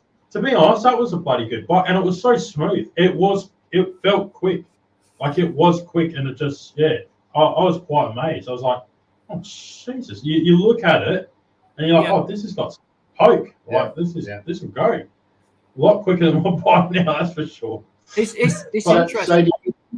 I've never ridden it. You see, I got it and want a runner, so I've never ridden it. Oh, geez, yeah. No, so make sure that suspension's done up, like because you've actually got probably curves and stuff where you are. Yeah. Unlike in America, where it was like a lot of. It's like it was made for Kansas or something like that. I don't know, like where it's just straight road and then you turn like that and you're not straight road. Because it felt like it was like a drag type bike. Like it was just that straight line going, and you're like, oh shit, this is from a Honda. Like, but it was quick. It was a quick bike, especially for like the mid 80s. Yeah. I was quite surprised. Yeah. And I kept up with a lot of the newer bikes I had as well. So do you get snow where you are? Yeah. I mean, last week I think it was, we had a bit of snow, but everything was below zero, so everything was white, all the trees and everything. Yeah. And it was crispy for about a week, -4, -5, Absolutely. Right. I hate the winter. I'll tell you, I hate the winter. Oh, no, so do we. Yeah. It's boring, I mean, we've had a really shit winter. I mean, nowhere near as bad as, of course, what America is getting right now. Yeah. Yeah. But for us, Riding? we had a very bad winter, very wet, windy, rain. And like for us, a lot of our riding's up through the hills here. And when we get a lot of rain, you get a lot of soil washed down onto the road and all that sort of thing. Debris of all sorts. Yeah, debris, trees, limbs, all over the roads, and it just makes it mayhem to try and ride on, you know. Yeah. So it's as soon as that happens, it's shocking. So and our roads really aren't the best. As soon as that, if there's been a bit of dry spell and then all of a sudden the rain hits, all those oils and it's like oil slick. and you'll see it. You'll see the multicolours just going across the road, and you're like, oh. Okay. That's when you want a Grom or a postie bike. Yeah. Exactly. Yeah. It don't matter if you go down on it because it doesn't matter. You're already close to the ground anyway. It's like, exactly. There we go. Go away, buddy. Get off and let it go. If you do lean the thing over, your buddy almost dragging your elbow as it is. Like, check it out, Mark here. It's like, far out. Yeah. All right. Yeah, I thought about getting something like that for next year, you know. So you're retired now? I am, yeah. Last March. So are you doing the stuff around home to keep busy, or? More or less, yeah. I've got a big garden that's on the side of a hill, and I spend a lot of time fighting that. Yeah. Which I don't like doing. It's a waste of time. No. That's what That's all right. Get a place with a garage closer and a bit of workshop at the back and tinker. Tinker's good. Tinker's good. Yeah. I'm a tinkerer. Yeah, I like fiddling around in my shed. That's why my shed's got so much crap in it. Yeah, I know. Trouble. Yeah. And then when you go to move house, you find out how much crap you've really got. Yeah. Well, personally, I've overflowed, and I've actually got a storage unit as well. Have you? Yeah. A lot of people are doing that now. Actually, they've sprung up all over here in this country. Big storage units, you know. Yeah. You guys don't have too big a houses, do you? Or no. This is like fairly average, I suppose. But it's only like I would call like 2.5 bedrooms. It's supposed to be 3, but the third one's very small. Right. Everything in this country is like crammed in, you know. Yeah.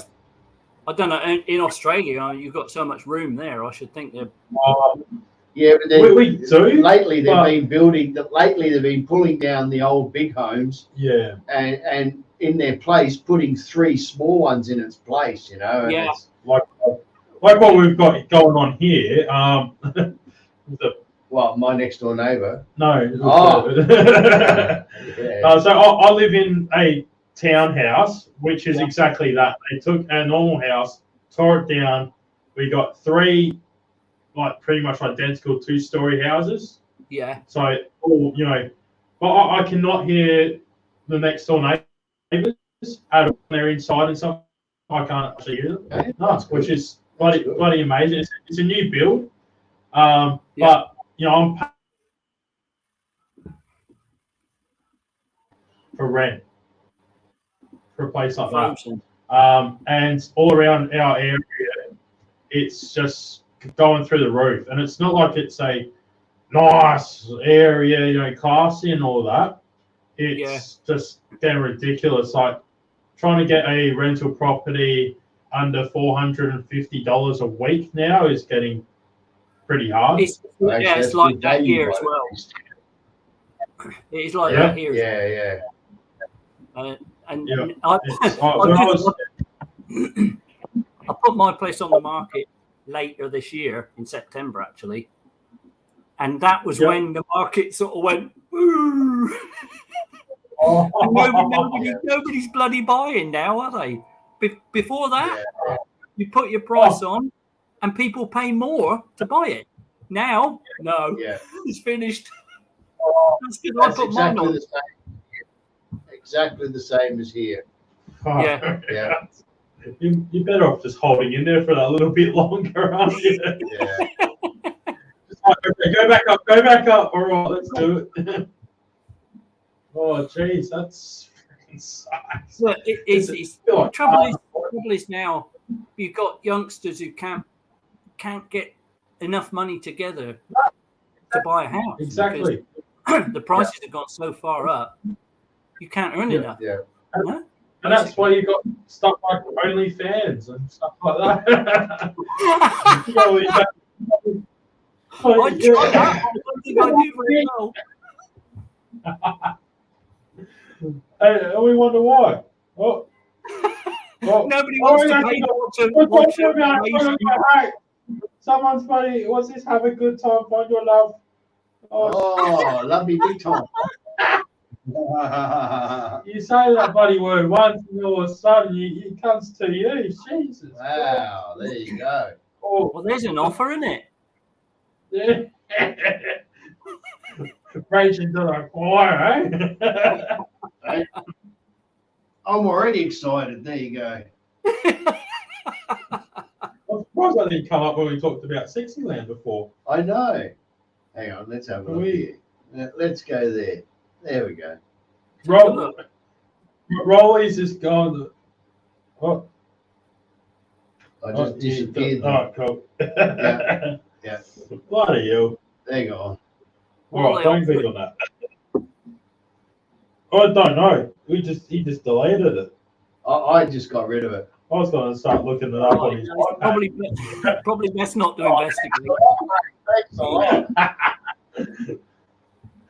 Loves it. Oh. So is there a lot of guys on bikes up your way, or you sort of the ride alone guy? No, there's a fair few, and there's a good calf. Well, it's probably within a couple of hours from me. It's brilliant. The Squire's calf. I mean, you get thousands there. It's amazing. I'm gonna do a video of it this year. Do it. Is that where they have the super sausage weekend or whatever it is? It's an equivalent, I suppose, but they do nice food there. It's like a pub. Right. Yeah.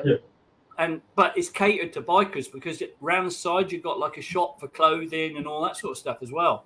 Oh, nice. Cool. And nice. Honestly, you get some real nice machinery turn up there in the summer. It's amazing. Yeah. Well, even in the winter too, you know? Yeah. Yeah. They did a tour from there this winter, so yeah. It's good. So yeah, it's all right. Yeah. It sounds a bit like Loberthal. Like the guys talking about Loberthal. It's fair mecca for that kind of gear going on there. And it's right by the A1, I think it is, which is a fast road. So it's easy to get to, easy to find, you know. Yeah. I'm going to spend a bit up there next year investigating and things, see what turns up. And what's your highway speeds there? Max is 70. That's decent. That's 140 for us. Not quite, no. 70. What? Maybe about 115. What, 70 mile an hour? Yeah.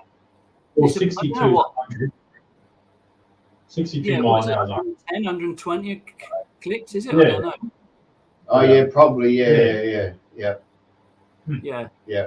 And on the lesser roads, it's 60 dual carriageways, A roads.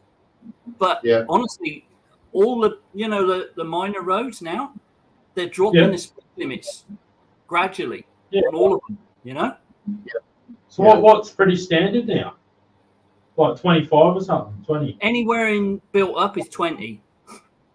Yeah. Okay. Yeah. Just outside can be 30. But there's one not far from comes out of my town that was a 50 is now a 40, and that's as wide as a dual carriageway road. You know, it's pretty straight. Yeah, right. Wow. I don't know why they're doing it. And a bit of that here as well. Yeah. A bit of it going there.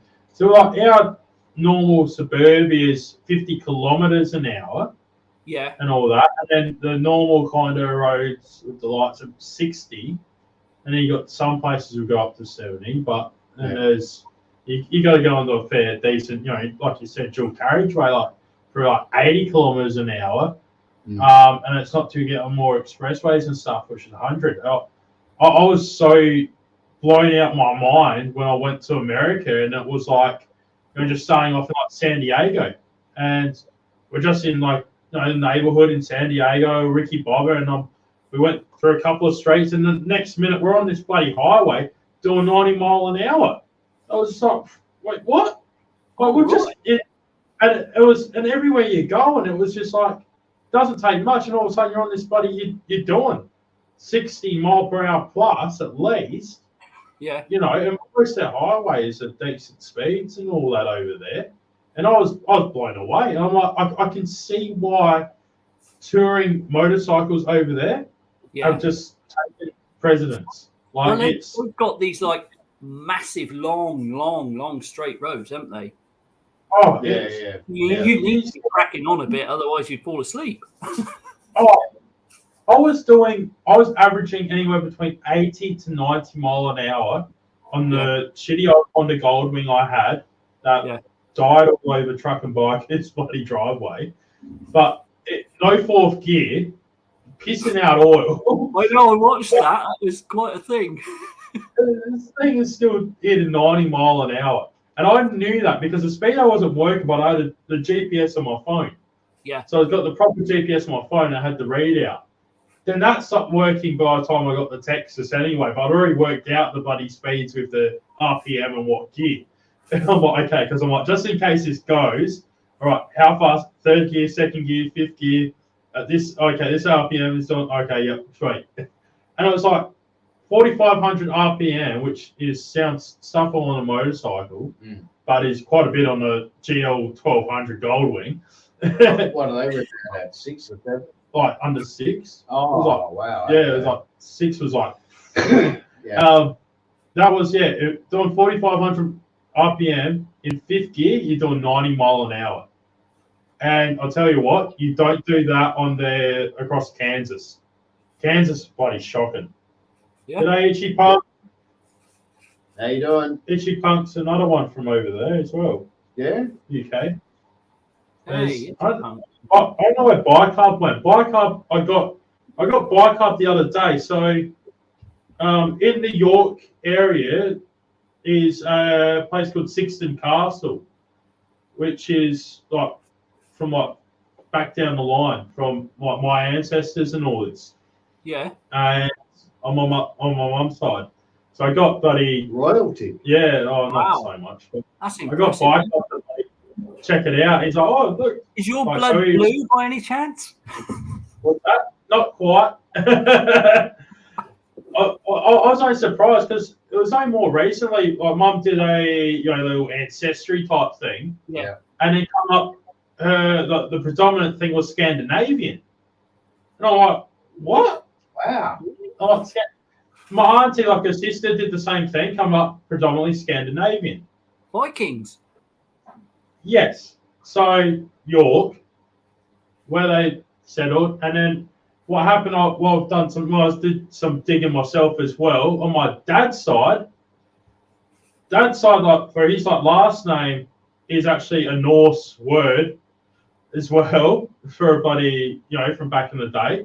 Yeah. And the 13th century, they actually I was reading some document and it had both the names together back in the 13th century. My mum's last name and dad's. Wow. I said it to my mum straight away. I was like blown away. But so both sides have got that Viking heritage. Hence why I'm like 6'4", can grow a beard fairly easily, I guess. Wait, I thought they were all blonde too, but obviously not. Oh, blonde, probably redheads. Yeah, redheads and stuff. My dad's mum's side's Irish as well. So dad's mum was born in Ireland. And my sister is very, remember the old Annie movie? She looked like Annie from that same kind of hairdo. But yeah, I've got red tinge in the beard and all that, but it's I don't know, it's not so much. That's what I thought. Scandinavian, you think, that nice straight blonde hair and all that kind of thing, but No, apparently, yeah. But so, because it's kind of Viking stuff, they can't kind of. I think mum used to do a lot of the family history and all that. She can't go past the 1300s. Hey, g'day, Daryl. Win it that. Hey, yeah, so Daryl. Yeah, it's bloody. The link's there if anybody else wants to come up. Yeah. Daryl, if you want to come up, mate. But Yeah, no, so yeah. Mother was Irish as well. She's Irish, and that enabled me to get an Irish passport, so I could travel. Okay, right. Okay. So both my parents are Australian, so I'm bloody stuffed in that way. But yeah, Dad was over in England, came over, and Dad's mum was Irish. Bloody met up and then came over. I'll So tell you what, the Irish travelled a lot of miles. They got about a bit, didn't they? Back then. Oh yeah, definitely. That's why I blame everything. Oh, I'm quarter Irish. Anytime I do something stupid, I'm quarter Irish. I like a good baked potato. For a little island, you think all these people that went all over the world, there's nobody left there, but It's a bit like Malta, isn't it? Yeah. There's more Maltese living around the world than there is in the island of Malta. yeah. It's small Good job island, isn't they it? don't all go home at once, isn't it, really? Absolutely. The rock would sink. Be standing room only. Yeah. I mean, Malta's about the size of my backyard. It's not the big backyard either. Oh, Jesus. Bigger than mine, but jeez. It's like it's got bush or something. Oh. Daryl, mate, if you click that link on your phone or something, you can pop up for a sec. So Daryl's the one I was talking about earlier. He's organising the Lobethal Show and Shine, and I'm helping out at the Select Speed Races. That last one there's some nice gear there at that last Show and Shine you went to that I seen. The bike night or the actual Show and Shine at Lobethal? I think it was. You did a Show and Shine at Lobethal, didn't you? Yeah. So that was that red flag now, you see, yeah. So Daryl put that on. So yeah, the legend. And that was awesome. And that actually, I showed you bikes from the Select Speed Races that were on display there. Yeah. There is even, if you look at the video again, Daryl's in the video starting up that old bloody bike, the old AJS and that, and taking it for a little bit more. Yeah. So, you being a Brit as well, I grew up on it. Give me 5 minutes sound shit. All right, Daryl. Well, my uncle, like, I grew up with my uncle doing the old British stuff with the BSAs and all that. And, AJS, Jaguar, yeah. Veloset and all that as well. He had a Velo in pieces like years ago. Actually. Yeah. Quite quick. Yeah. He had a featherbed frame. Okay. Is that a Norton frame? Featherbed? Yeah, the old Norton featherbed, the twin cradle. He had one of those. Yeah. With the tank already done up, a fiberglass seat already done up, and he also had a Triumph bloody twin spark, Triumph twin with spark, sitting there, and I'm bloody going like this as a teenager, going figuring out what this stuff is, and going, oh my god. He goes, you're gonna have to, check the frame and all that, make sure it's straight first, all this. This is the frame that buddy was just dominated the TT. Yeah. I'm like, this is like young lads buddy cafe racer dream right here. A Triton basically just right there. Yeah. But no, he sold it. I know. Triumphs always did a good frame, didn't they? I mean, they were always pretty good. I think. The Norton frame, like that featherbed frame, being so light, but how they done it was just remarkable. Okay. I don't know too much about the Nortons, but Yeah, if you look up the featherbed frame, I think it was banned in '55 or something like that. Was it really? From doing the TT. Wow. Like it won like it was winning, and then everyone else was just. Everybody felt they were at a disadvantage. Yeah, and then you see a lot of like the old Tritons or Triumph powered, because The Triumph had the better engine than the Nortons. Okay. Yeah. So the Triumph engine, chuck them in the Norton frame. Yeah. And that was just Yeah. My uncle's just gone the cheaper route, I guess, from like the more working class on the BSA. Yeah. Probably like the 650 single and that, Yeah. but he's putting out 14-to-1 compression ratio on that old BSA engine. Jeez. And that's 14-to-1. Wow. Well, 13.8-to-1. What fuel's he running? Methanol. Methanol. He's got to run methanol. It needs the rollers to start it. You can't kickstart it. It needs the rollers to start it. And it's just it's just one single about 2.25 inch pipe. Yeah. Straight out, just comes around, and it's So you hear the fucking thing. It makes my bike seem quiet. I'll put it that way. You're just like, worry out. Daryl's buddy bike, he's got this buddy, just a cone coming out pretty much. Or what, the tiny steel reverse. They don't even have a reverse cone. It's just a buddy cone coming out in this AJS. That's bloody loud too. So it's going to be like these beach races we're doing. They were doing them back in the 90s, and my uncle did it back then. And having them come out like bloody awesome. If we get Daryl up, he'll be able to give you a bit more info on it. I love that old British stuff. Do you? The bloody 40s. What do you think of the new BSA then, the 650 single? I haven't even seen one. Yeah, I've seen it. I don't mind the look of it, but I don't know about the build quality. Where's it being made? Where's it being made though? Is that made in India? It's got a Rotax engine in. I know that. So BSA haven't actually built the engine. Oh, okay. Yeah. Well, Rotax is fucking Can-Am. Yeah, they make for KTM, BMW, and a few others, don't they? Engines. No, I think so. So they're a proven engine manufacturer, but Rotax. All they've got at the moment over here is demonstrators in shops. You can't buy one. You have to order one, and they're not coming through yet. What are they worth? Do you know? It's a bit iffy, really, for me, because they've been promising this thing for 2 years, Okay, yeah. And you can't own one yet. Right. Well, we're getting more of an influx of the Royal Enfields over here. Yeah. Oh, are you? Yeah. Yeah. I like them. They're good bikes.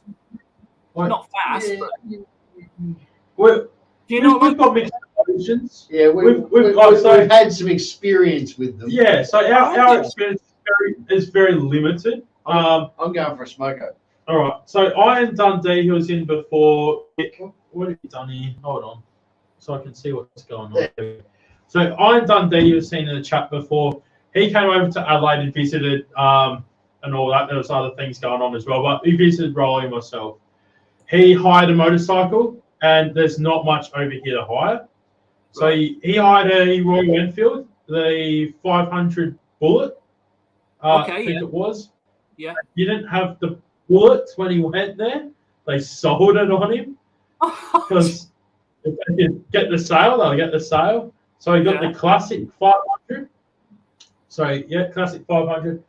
He rode down from out north, to south. It was about 40 kilometers. He got, and then we caught up at the beach one morning. Then we went to go for a ride, and we done about a mile and a half, 2.5, 3 kilometers, and the bike just conked out. Coming up to the set of lights, conked out. Right. Just, okay. So we wheeled it off the side. We all wheeled off to the side. I've got this bike that was running really bad at that time, the one that got bloody stolen in the end, and I figured that would have been the first bike to go. But this brand new, it was brand new, 2022 bike was just, or 2021, I think. It just conked out. It just had stuff on miles on it as well, and it just, we're trying to start. It had kick start and electric start. Yeah. We were trying to get them going. It was like the battery was just dead, and it just didn't have enough to actually power, the spark and everything getting there. Oh, okay. We tried for a while. I couldn't get going. He's called up, buddy. the mobbies hired it from and all this, and this is on the weekend as well. Yeah. And luckily, they ended up going, okay, yeah. I can't remember if they did try to send out a mechanic or whatnot, and they bloody came or something happened. Rolly and I had to head off for a sec, and then we came back. We got some supplies and then come back. But they ended up bringing another bike out for them because they just can't get going. We'll just bring out another bike. Right. Yeah. And this is a brand new Royal Enfield. And they look nice, you know. They do the look money nice. it looked nice. So they swapped it for a 350 Meteor and all that. Little cruiser, which didn't look, to me, it didn't look as nice. Like the finish on it compared to the bike he was on, it didn't have as nice a finish as what that one had. Okay. So anyway, he's jumped on that. That one didn't give him drama. But we all took it for a little bit of a quick spin. And what I found out is you couldn't, properly, clutch in, shift gear. You had to basically just let off, the throttle just a little, and just shift it in. It had the heel and toe shifter as well. So I made it easy. I just was stomping on the bloody heel, not shifting gear. Oh, yeah, and same thing, just trying to keep the RPM up that little bit. Yeah. So they're a bit then, I mean, they're not a quick bike, are they, really? Oh, definitely not. But it felt like, and what I didn't get to experience, and Merry Christmas, Ragdoll, I didn't get to experience it was on the open road a bit more, where Mick on Dundee was saying that it started to build up, like it gradually got up there, and it would sit on 110 kilometers an hour or like 65 mile an hour quite comfortably. And for a real 350 twin that it's got in it, he was quite impressed with that. He thought it's like, sorry, that kind of wound up and wasn't too bad in the end. No. I'm like, okay. Yeah, it's kind of one of them you kind of open throttle and wait for it to happen a bit, isn't it? I guess like what I've done, like my bike as well, I've geared it up because I was doing more, on the highway type thing to work at times. Yeah. So highway and those road, but I wanted to okay, it's got enough. I can sit on this comfortably, drop the RPMs about 500, 600 RPM while I'm doing a highway speed and save that little bit on fuel. Like the bulk bucket range is about 5.4 litres per 100. Okay. I'm not sure miles per gallon, but not too bad really. Yeah. Considering. But compared to Rolly's bikes that are just thirsty as all hell. Yeah. You don't even want to know the bloody fuel economy on his bikes. No,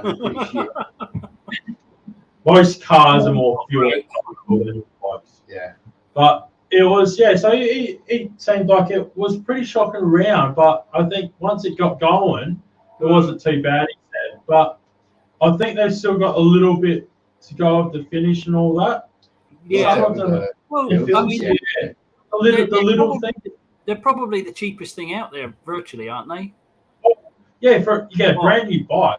And to be honest, like if I could find one that little bit cheap, like a 350 little classic instead of a poster, I'd probably go something like that even. Yeah, that'd be good fun. For doing what I'm looking at doing. Yeah. But they're still kind of around that 5K-ish or whatever over here. Yeah. So it's not really kind of worth it for me. But for what they are, and for someone just coming in, and we are seeing around here in Adelaide, more and more are coming up. Yeah. A lot of the 350s, 500s, a lot of the classics, they've got that, nice looking kind of like army spec looking style and all this. Yeah.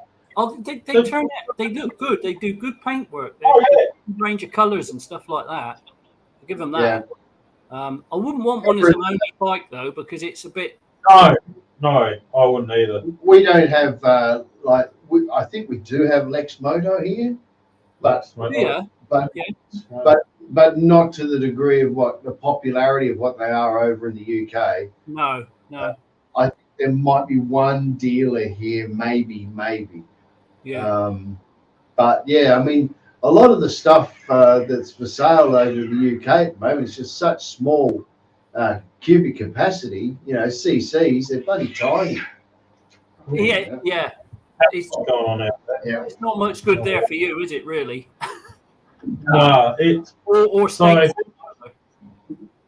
Yeah, it's one of the things. Like Triumph for doing like Ragdoll. Triumph for doing really well over here. Triumph are the British Harley Davidson over here, pretty much. They're phenomenal. They're doing really well. Yeah, the only thing with our Triumph over here, I've worked for the company that has previously that imports them, and like the markup. I'd like to see what the actual pricing is like over in the UK and the United States and stuff like that, because I know people that will just go direct and purchase, overseas. Like, I need this part, I'm going to get it direct from overseas and all that, instead of going to a dealer. I can, because it's so much cheaper. They can get it shipped over cheap, which is, and sometimes I think they're still doing bloody good and all that, but I think that might be one of their kind of downfalls over in Australia. They would be selling so many more units than what they're doing, because they've got a great product. And like working at a Triumph dealership, I remember taking out the 765 Street Triple when that first came out. Did you? Oh, that was a great. That was one of my favourite riding bikes I haven't had, but rode. Everybody seems to love them. Yeah. If you get a chance to get on the 765 Street Triple, do it. It is just all round for on the road. It's such a great bike. Like, it's not like the Speed Triples with that real hoonigan bike where it might have been a bit of a handful when you're doing your wheelies. But the Street Triple, it wound up. It had enough torque, but it wound up as well, and you could flick it around so easily. They're a light. And I remember taking. Yeah. Oh yeah, I remember taking out. We had a customer looking at a 675 used bike, and so I jumped on the 765 while he's on the 675 to go out for a little bit of a ride, because you had to accompany him at that place. And I was having a massive, great time in the 765. I was grinning ear to ear. We like in the city. There's not too much, but there's a couple of roads where they're actually nice and curved. Yeah. And so I find myself, buddy, getting right into it, and I look back like, oh shit, I lost him. Oh crap! And I was like, oh, okay, yeah, all right. But even the little straight twin Triumph that they do, the 900 straight twin, that was bloody awesome as well. I took a couple of those home and all that. Daryl's on. Yeah, and I found that bloody nice. They were a good bike. If they were priced a little bit cheaper, they're not bad prices. Yeah. Hello. Oh, Daryl. Yeah, and bloody nice. That was a good bike. If that was priced a little bit cheaper, hold up. You have to mute the YouTube. Oh, that's better.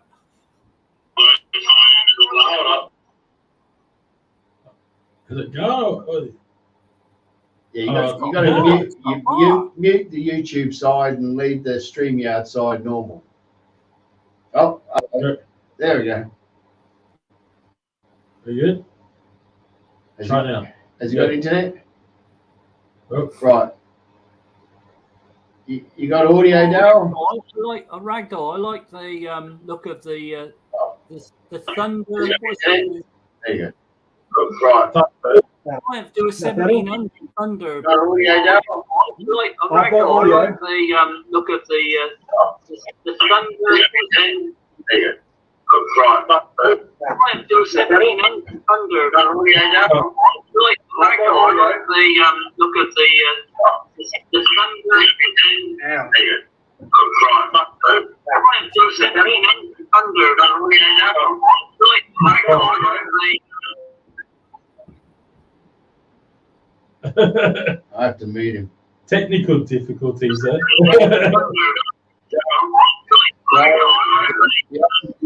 YouTube side. Wow, that's bad. That's going right through.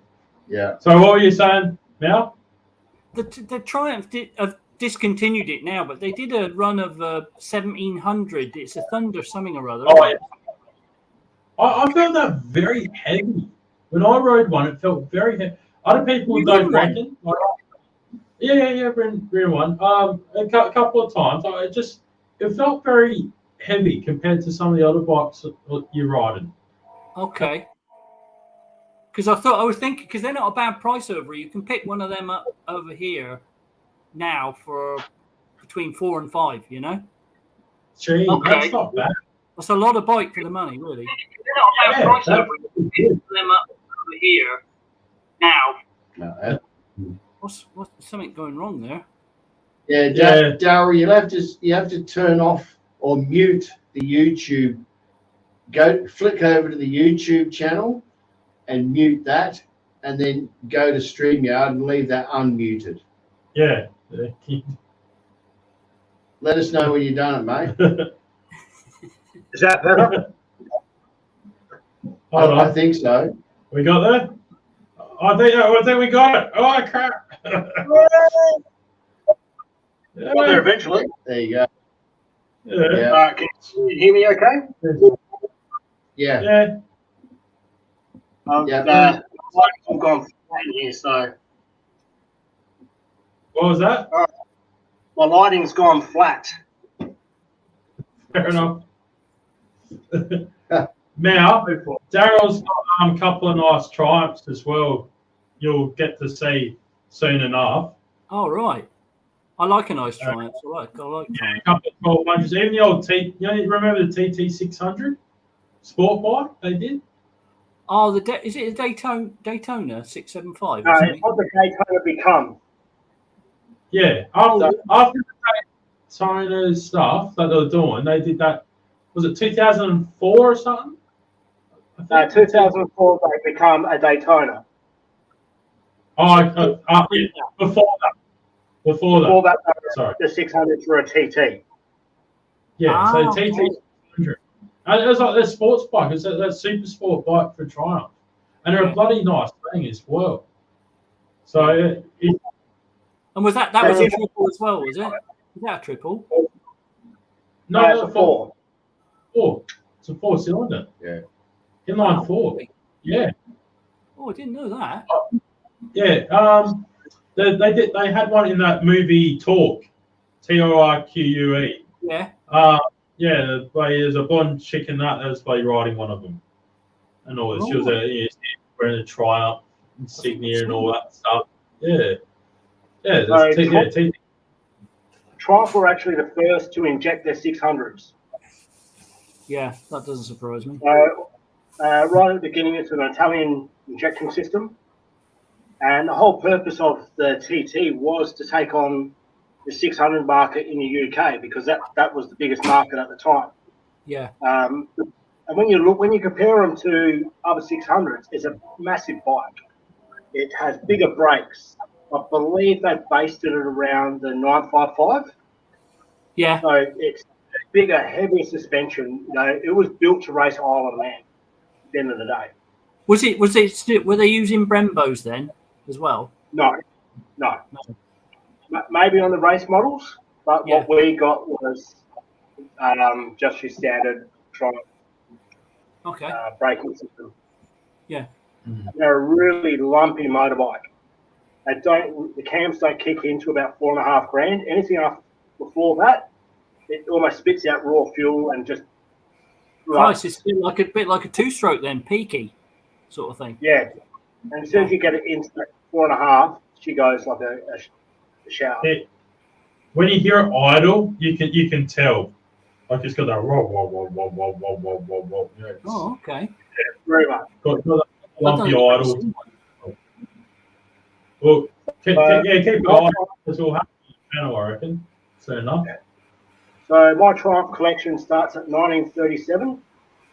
Which is a 600-seating Triumph bobber that my dad built from the ground up.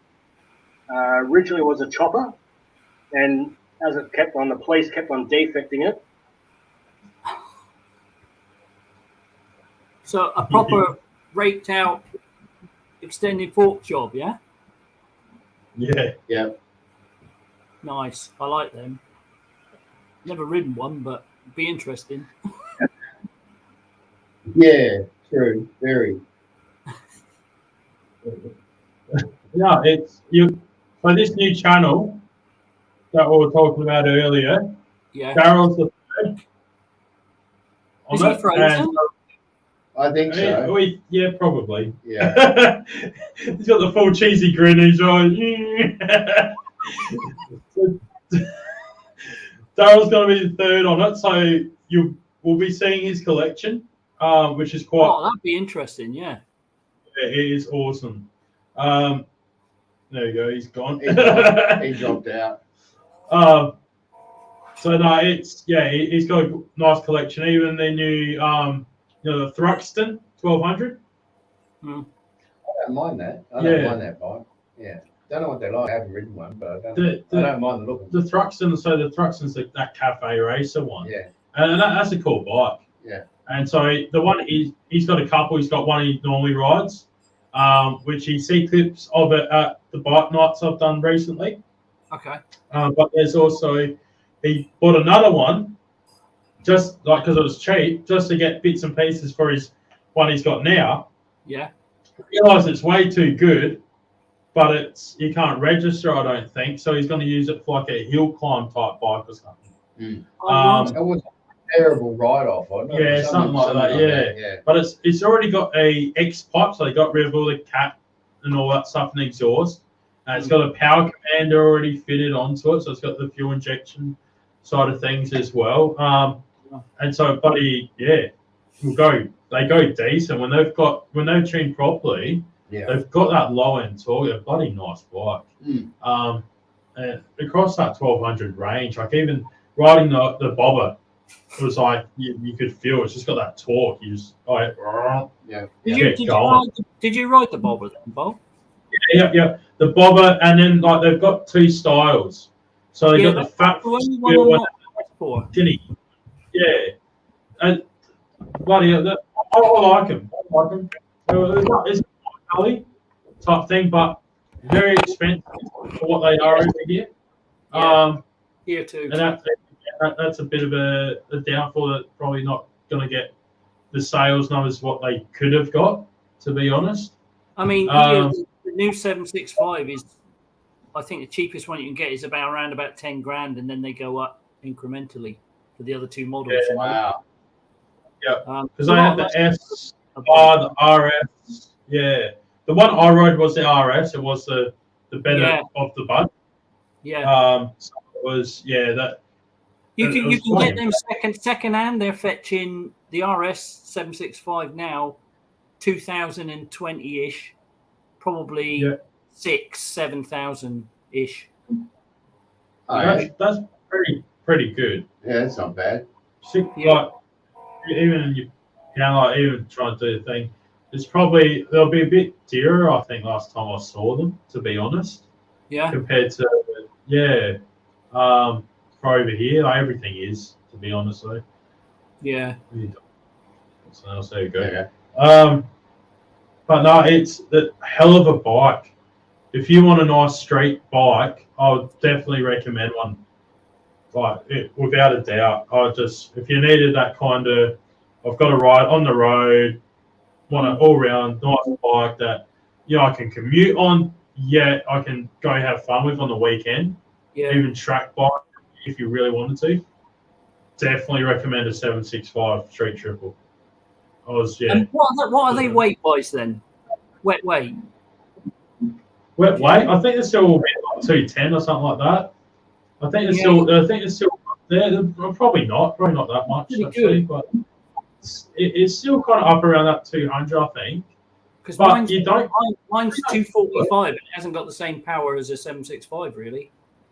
My XJ. Yeah. Yep. 765. My first big 20 in it, isn't it? I'm not sure. I'm not too sure. Or thereabouts, I don't know. Yeah, I think it was more than that. I think it was about the 125, yeah, which is a good amount of power for a 765. Yeah. Bike. But it was very linear as well. Yeah. When I rode it was very linear. Like the power delivery was smooth all the way through, yeah? Oh, yeah.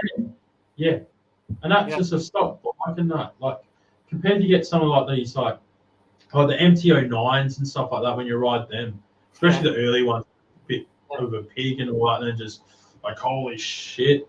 And like I remember riding a brand new one when they did all the spec with the quick shifter and all that a couple of years back, and that was insane. I was like, fuck, this thing's quick. Like this thing was quick. MT10 as well was just so bloody quick, and you're just like, wow. A fun one was a KTM 1290 Super Duke. You're in one of the torque. Yeah, and you find yourself, you're doing wheelies. You turn a corner, you go to put throttle on, you're doing a wheelie. You're like, all those sort of things compared to like the Z9. The 900 RS? The Kawasaki. Yeah, the one like I rode at Brett's. So I rode the Z900 RS in Kansas, and that thing was great. They look fantastic. They look fantastic. They got a nice sound to it from factory as well. It's real nice to look. Like you don't even want to change it. And the thing was, I felt that if you're a brand new rider, you could get on that and ride it. Yeah, really. Like the clutch was so nice on it. Like what would they top out at one of those? Fair bit, I'd say. They wouldn't be slow. They're not. They've still got the 4-cylinder. Some people are saying mixed things. I can vouch that it will do 135 mile an hour. That's not no slouch then, is it? No. So it's a lot of people. A lot of stuff I was reading on the roads. Yeah, a lot of stuff I was reading previous was they get to about 120 and they slowed down. Yeah. I didn't feel that. I overtook a guy called Chopper Fett. He had a Dyna. He took off, went around a car. So I overtook a car. I decided, let's go for it. So I was in third gear. I rolled it on, fourth gear and up, fifth gear. And I looked down. I'm doing about 135 mile an hour on the speedo. And it was still pulling. And before I slowed down, I flew past him on the Dyna, on the Harley, and just went, this bike is so nice. Harley would be all out about 115. He wasn't running right either. He was had a bloody exhaust leak too. But even so, it was like I was left in for dead kind of thing. It's like from past. Yeah. But that thing was awesome. The Z900 RS, that thing was awesome. It depends what kind of riding you're doing. If you want a more casual type of a ride, have that kind of essence, that look. Like I prefer the Z900 RS look. Yeah. You go something like that. If you want that more sporty, you can commute and stuff. You know, the 765 is a great bike for that. Yeah. It depends. I guess between the two, which would you have? I personally, I choose the Z900 RS for what I'm doing, because you can still handle, still go around what we've got to do and all this, but it's a better position. And I'll look back, I'll turn around and look back at that bike all day long and go, bloody hell, that's a nice looking bike. Yeah. Nothing wrong with the 6.5, but the Z900 RS is what that gets my idea. That's got my attention. Classic look, yeah. Yeah, exactly. It grabs my attention. Park that next to the old ones, the old Z1s for the 70s. And you know, they still got very it. Very similar. Very similar. Yeah. The Zephyr, Kawasaki Zephyr. Yeah. I mean, Kawasaki cracked for that. I mean, they really did. Oh, I can't believe the amount of effort they went into just doing the exhaust on it and getting that how nice that looks and the sound. It could be that. I reckon for me, I'd want that just a little bit louder. I like the look of it, just a touch louder. Same kind of note, but just that little bit louder. They're a straight up and down seating position, aren't they? Pretty much, yeah. Like the seating position was fine. They've got that kind of more cafe racer one, and then just more standard. So it's got a little bit more aggressive seating, but really it wasn't stuff. I'm yet to ride one, but I do like the look of them. Yeah. What got me was not overly big, are they? They're not a lot of bulk, from what I can see. no. The tank's got a little bit of a bulk to it, to be honest. Nothing over the top. Okay, it's nothing over the top, but it was so easy to ride. Yeah. 10 grand over here. You can get a new one for 10 grand, which isn't bad. Yeah. No, not bad price. Good price. Yeah. I've not rode the S1000RR on the Beamer. I did work for BMW, and they had none, and then all of a sudden we had the brand new one come out, that new design. Yeah. When I was there, and they were all sold. Like we're waiting for them to come in.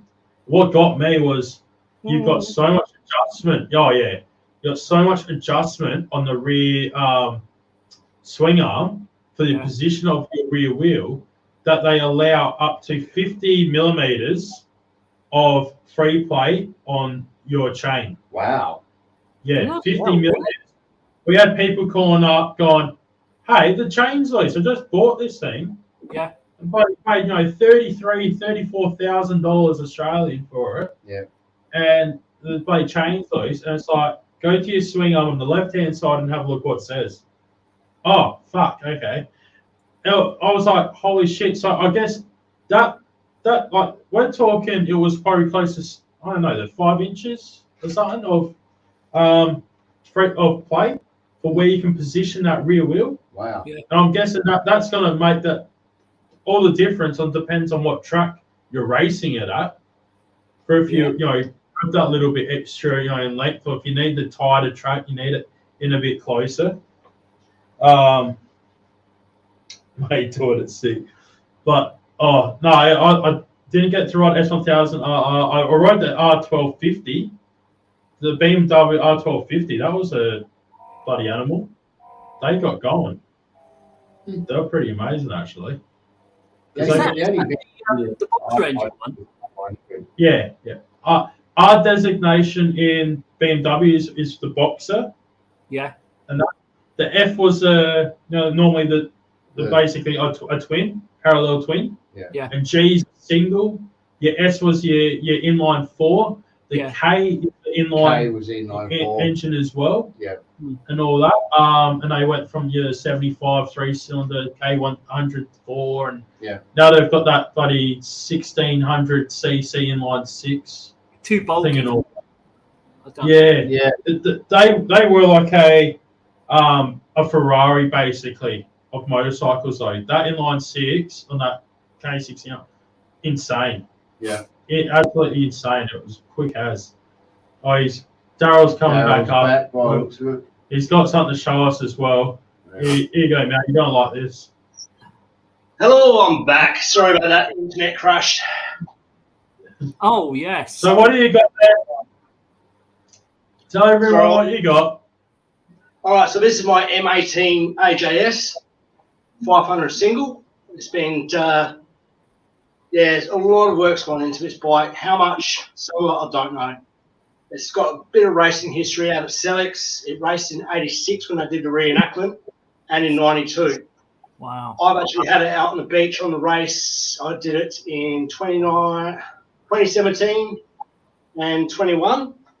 So looking forward to the next one, which is in March, which is going to be a hell of a lot of fun. So anyone here in Australia, guys, you really got to look for Sellex Beach Race. If you haven't bought your tickets, you can get them on Lever's Motorcycle Club Facebook, and they'll send you to a link to buy your tickets. So any question, boys? Wow. That's something else, isn't it? Yeah. So this is one of 6 in my collection. Ooh. And as I was saying, oldest is 1937. So, is that the chopper next to it? Yeah. So, she's a bit dirty. I'll just swing the camera around a little bit. Yeah. Hopefully we can see it okay.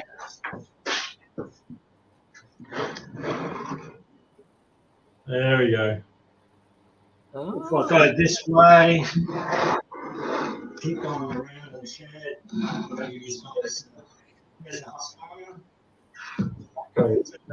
TE. British bikes can jump on the German, of course, the German pop wants to Is that what is it? Is that a Yamaha? No, Husqvarna. Oh, Husqvarna, right? Okay. Yeah. I thought it might have said that on the mud guard. It looked a bit. No, it's a TT. Yeah, there you go. Oh, nice. Red handed. This is my. Do you still Going run to- TT or not? Is it What's rideable? that? Is the Type TT rideable? Yeah. All And those that's bikes. you can see the other bike there in the background, the black one. That's my 2016 Triumph 1200R Thruxton, which is a track bike, which I'm going to build into a hill climb. Track bike. Yeah. So Wait there's till still, Be a very good one. there's still one more bike in the collection as well, but that's out underneath the carport. So as you can tell, I've got a soft spot for British bikes. Yeah. That looks good. That. Oh, what size motor is that? 500, so it's the M18. Right. Okay. So M18 AJS, and in matchless, it's a G80. Okay. So the difference between, I'll show around the other way, but the magneto goes underneath the carby on a matchless, Yeah. and the AJ goes underneath the exhaust. But essentially, they're the same bike. You can just swap parts around on them, Can you? which makes it And quite can easy. you still get parts for them then? Absolutely. Can you? Yeah, there's heaps of them around. So this is probably one of the most common bikes to be raced. Yeah. Out of Celtics, because they were really known for that in their time. They were known, AGS was big in scrambling one time, weren't they? yes. So they were really that well known for their frames and bikes when they emerged with Norton into AMC. Okay. Norton put their motor in a matchless AJS frame to compete in the scrambles, and that's called a P11. Yeah. And that's what they did to get into the American market for the scrambles. Right. So if you've got one of these bikes, they come out with a Berman gearbox. Very lightweight gearbox, not overly that strong. But if you can find a P11 gearbox, that will bolt straight in without any modifications. It goes straight into the plates, lines up, bolts up. Don't need to do any work. Don't need to line it up. It just slots straight in. What sort of money are they nowadays then to buy something like that? It's hard to say. There were some going in Australia for 10 grand. Right. So it depends on the condition of it and what's been done. Yeah. Yeah. Now, with this one here, I was going to say, I'll put it this way. My uncle sold a Vela set in pieces for $5,000 a few years back. Yeah. We're talking about 4 or 5 years ago now.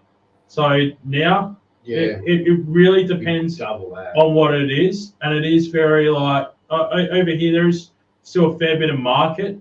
There's old bike magazine. There's a lot of British bike collectors and people ride them. And they know what's what as well, a lot of these people. The people who are buying it, they know what it is.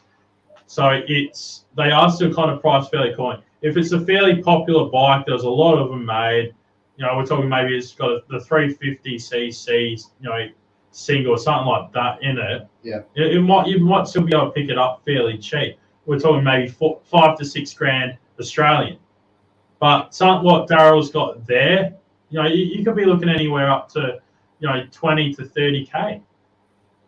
well, actually the 350 was a faster motor. What than that? Yeah, so they revved harder. Right. So Yeah, because of the 7R was a 350, and that was you got one of them. You're looking $50,000-$60,000 worth of bike, but those things scream. That's a pure race bike because it's a shorter stroke, so you're getting more revs. Where this is a long stroke, Yeah. so it's torquey. They had shit of fuel back then as well. Yeah. So the well undersized bores. Yeah. You got the long stroke, but the bore size is stuff all. So then, because of that setup, you can run, the shoddy fuels back then. Well, what they did to become the fuel was the cams. The cams changed. The internals didn't change, it was the cams they changed. So with something like this, if you want to build a hot M18 or AJS, you've got to find the cams that got a H stand on them. Now, H doesn't stand for hotted up cam. I'm not quite sure. That's just the code designation they've got, but they're the cams you want to look for. And they make a massive difference. It's like just putting race cams out in the factory. You can change the bore and all that. You can change the cylinder over. Well, I can actually buy brand new tomorrow a barrel, alloy barrel, bolt on. Yeah. Made here in Adelaide. Yeah, right. Wow. That's pretty. That's very expensive. Not overly, but for me, it's worth it because that means I'm pulling it all down, and then you open up a whole can of worms. You don't know what. It's got high compression. If you're doing a ground up build, that's different. But yeah, that's different. And now you've got the guys in New Zealand as well. They're making brand new stuff. They're doing cranks from billet steel. Right. So we can get a lot of parts of these for these brand new made. So there must be a big market for their parts and stuff then, mustn't there? Well, you got to know what's happening for them. So in the world, everyone's going away from the choppers, the choppers, the American style bikes. Yeah. The rock and roll's coming back in, rockabilly's coming back in. Right. Now, if you're into rock and roll rockabilly, the Harley doesn't really cut it for me personally. As you can tell, I've got 59 on my bike, so I'm actually also in the 59 club here, the Rockets. So that whole culture is coming back in such a big way. It's feeding into British bikes have gone up. So what happens is if you can't afford a British bike, your next bike is going to be a CBR Honda. So CBR Hondas have even gone up absolutely ridiculous prices. And that's where you sort of look at the market because the cafe scene is coming back so big. As you're talking about the Royal Enfields, that just shows you how big the scene is becoming. Triumph of the Thruxtons. You've got BSA coming back. Now, BSA is supposed to be being built in Birmingham because the company that has taken on the name has said you can't build BSA without being built in Birmingham. So their whole plan is to build it. It's a huge Indian conglomerate that owns that, is it not? Yes. But there's also, the Indians also bought out Norton. Yeah. Well, they saved Norton. That's right. And what did they say? They said the right thing. We're not going to build it in India. No. Because that is going away from the origin of the bike and also on all the sales. So to me, they're probably saving that, the history of these bikes. Yeah, true. Yeah. What do you think? What do you think of the new Nortons then that are out now? Well, I had one I went up to the Amberlight. That's my local. Now I've had one pull up next to my bike. I've got the Thruxton 1200R. Okay. And I looked at it, looked at my Triumph, looked at that. It's got the same Brembos. It's got the same suspension. Yeah. And to me personally, it didn't come anywhere near the Triumph. I think for the money. Better, a lot better. I was quite disappointed at the look of the Norton, to be honest. It didn't do a lot for me. Well, they've kept it old school. They've kept it water cool. Too old school, though, don't you think? Me personally, for the money, yes. Yeah. But it's going to be very interesting to see what this company does with it. Yeah. So that's where the interesting part's going to come from. And another thing to look at the Royal Enfield, that's a Harris frame. That frame is an English frame. Yes. And this is what people don't look at. The brakes on it are actually Brembo brakes. Yeah, what do they call them? Byberries or something, isn't it? Yeah, so they're made in India. Yeah. So just basically, I think they could be made under license. Yeah. They put their own name on it.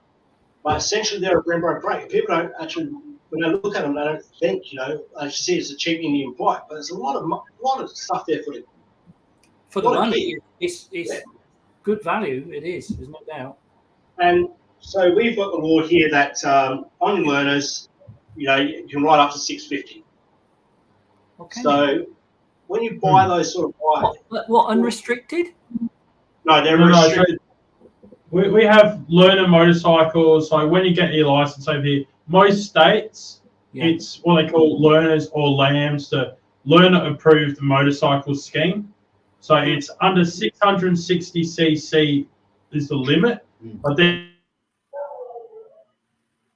120 kilowatts or something like that per ton. So when you think of a motorcycle weighing, 200 kilos roughly, at that 120 kilowatts, goes straight down, and you're looking more like a 40 kilowatt type engine in them. So there's a lot of companies that will bring out LAMS approved motorcycles, and they'll be normally around that 650 or under. A lot of them doing 650 and they'll detune them. Yeah. Even the likes of the Yamaha MT-07 and stuff like that. They're going down to about 45 horsepower. And they just They put like restrictor kits on them. You can restrict them, and you can revert them back. Most of them you can revert back to full power. But by and large, they're around about 40 horsepower as their sort of benchmark they go for a LAMS approved, up to 600cc. Yeah, similar here. 60. So Triumph's even jumped into that market with a 660. Yeah, that's right. That new Trident, Yeah, about 42 horsepower, I think, something like that. With that bike, you can't de-restrict it. There's no de-restriction on that. That is this. No, that is what it is, isn't it? Yeah. Yeah. So being that as it is, that would be more fun to ride, I reckon. Being actually able to use that into its potential compared to the likes of like the Yamaha MT-07 and the likes, where you feel it getting up there and it just caps and it plateaus. It's a big wall, and you're like, you might as well not do any more than 4,000 RPM because it feels like you're not going any harder. Yeah. No. Yeah. Yeah, well, I think with our laws, that all came down to like the RGV back in the day. That's why they had to change it, because that 250 would take on pretty much every sports bike and just leave it for dead. So people were killing themselves on the RGV. And then the RGV motor got sold to Aprilia, and Aprilia was putting them into their 250s, and I just absolutely. So they banned that bike for a learner approved. You couldn't ride it as a learner on RGV 250. So we're restricted to 5. Power to weight is what they got it at. Yeah. Yeah, because I rode one, a lethal bike. Yeah. Really? Oh, mate, we'll just keep going and going. It's a 2-stroke. Yeah. They'll do 125 mile an hour for a 250cc. Like when I did my learners, like my riding, my license and that, we're talking about 15 or so years ago now, that you could only get a 125 2-stroke. You couldn't get the 250 2-stroke. Yeah. But I was restricted to 250. I didn't have the LAMS approved. I was restricted to 250cc. I ended up, my first bike was a ZZR 250 Kawasaki. But, road likes of the CBR MC22, the FZR 250, the Screamers, but it's the 252 strokes. They were off the list. You weren't allowed to run them. And I think just a few years before that, when Daryl got his, you could still get them, I believe you're saying. And that was where it was just like, I think they realised in that time, like, nah. So they have potential to go really quick if you tune them up properly. Yeah. So fast. Yeah. What's that? Out the box. Extremely fast. Yeah. And what about the 500 then? What did you ever ride one of those? No, they're bloody. Oh, That'd be imagine unbelievable. that's got to be the top end, the business to have one of those. Yeah? The thing about two strokes, where you get the power band, is depends on how that first, where your cones are on your exhaust. It's all that exhaust stuff. Yeah. Where you want more mid-range chambers and all that stuff. Yeah. Yeah. That expansion chamber, how that flows and that. And there was a guy in South Australia years ago. My uncle was talking to me about he had that to an absolute T, where my uncle's two-stroke was quicker than a lot of the others out there, because he had this exhaust that was actually properly engineered, designed to get the most out of it, where these other guys were running just off the shelf stuff, and it wasn't getting the potential out of it. So we're talking 4 or 5 horsepower more because of that exhaust. Yeah, incredible things. Yeah, it all came down to the exhaust. Most definitely. Yeah. So Selix is coming up. You excited about that? In the pits? I'm bloody excited. I still got to get the suspension. Get that bike out a bit better. Get the knob back to front. Well, we've got to pull down the suspension because that needs looking at. But other than that, we're going to take it, get it out to Port Golder and give it a good testing. Yep. That's the only place I know it's got a flat track at the moment. Yeah. Well, Selix wasn't looking the best to try and race on today, I'll put it that way. The tide was too far in. Yeah, we're out there this morning. The tide was way too far in. You're on the soft stuff, basically. Yeah, it was a bit like that on the Saturday of the last one. We were watching actually stuff in the morning, almost floating, like portaloos floating out to sea. And we sort of went, I don't know how much racing we're going to get, but we got out there, we raced. Hit a few big troughs with some water in it. That was interesting. And there's a photo of my legs spread out off the pegs. The only time I've actually come off a bike is actually on this. And that was on the sand? Yeah, 3,000 people I come off in front of. Oh. I was coming up for the turn. And the gearbox fault's neutralised. And it's a right-hand turn. And it's a right-hand shift. So I'm trying to shift. I'm kicking up, kicking down, kicking up, kicking down. The bike's slowing down, gets into the sand, and just goes boom. So I fall off, quickly come back, jump on the bike, try to give it revs to save it, and realise, you could jump into gear anytime, jump on the clutch, she stalled. That was the end of my race. Oh, jeez. And I got cheered about by 3,000 people going, yay! Cheer the guy who falls off. That, don't they? Like, it's predominantly British bikes doing the race, yet you have to turn right in the sand with your gearbox on your right hand side. Like, who thought of that? Yeah, it should be a 42 anyway. Yeah, still. We want to see some lead down actually. Yeah. Well, all the Harleys and the Indians are stick shift out there.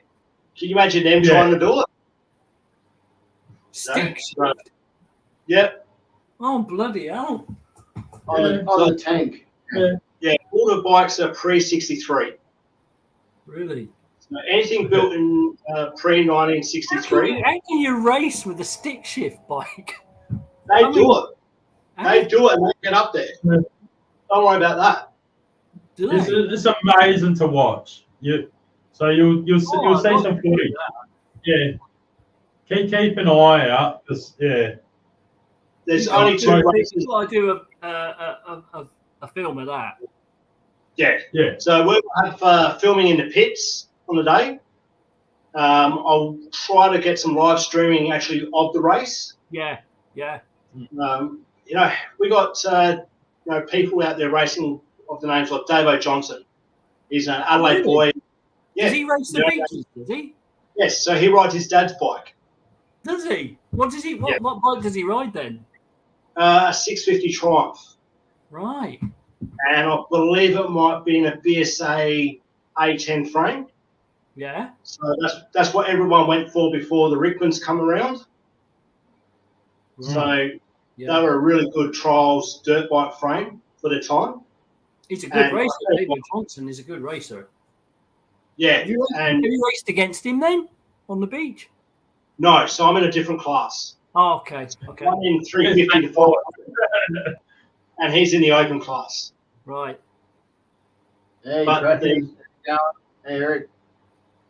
In 2017, he broke the record for the track. So keep in mind, this is 800 up, 800 back on sand. Yeah. And there's how far in 800 meters, is it? What was that? That's a mile. 800 meters one way. So that's a mile, basically. And 800 meters the other. And there's 4 laps per race. Oh, 4. Okay. 4 laps per race. So he did that in, I think it was 1 minute and 8 seconds in 2017.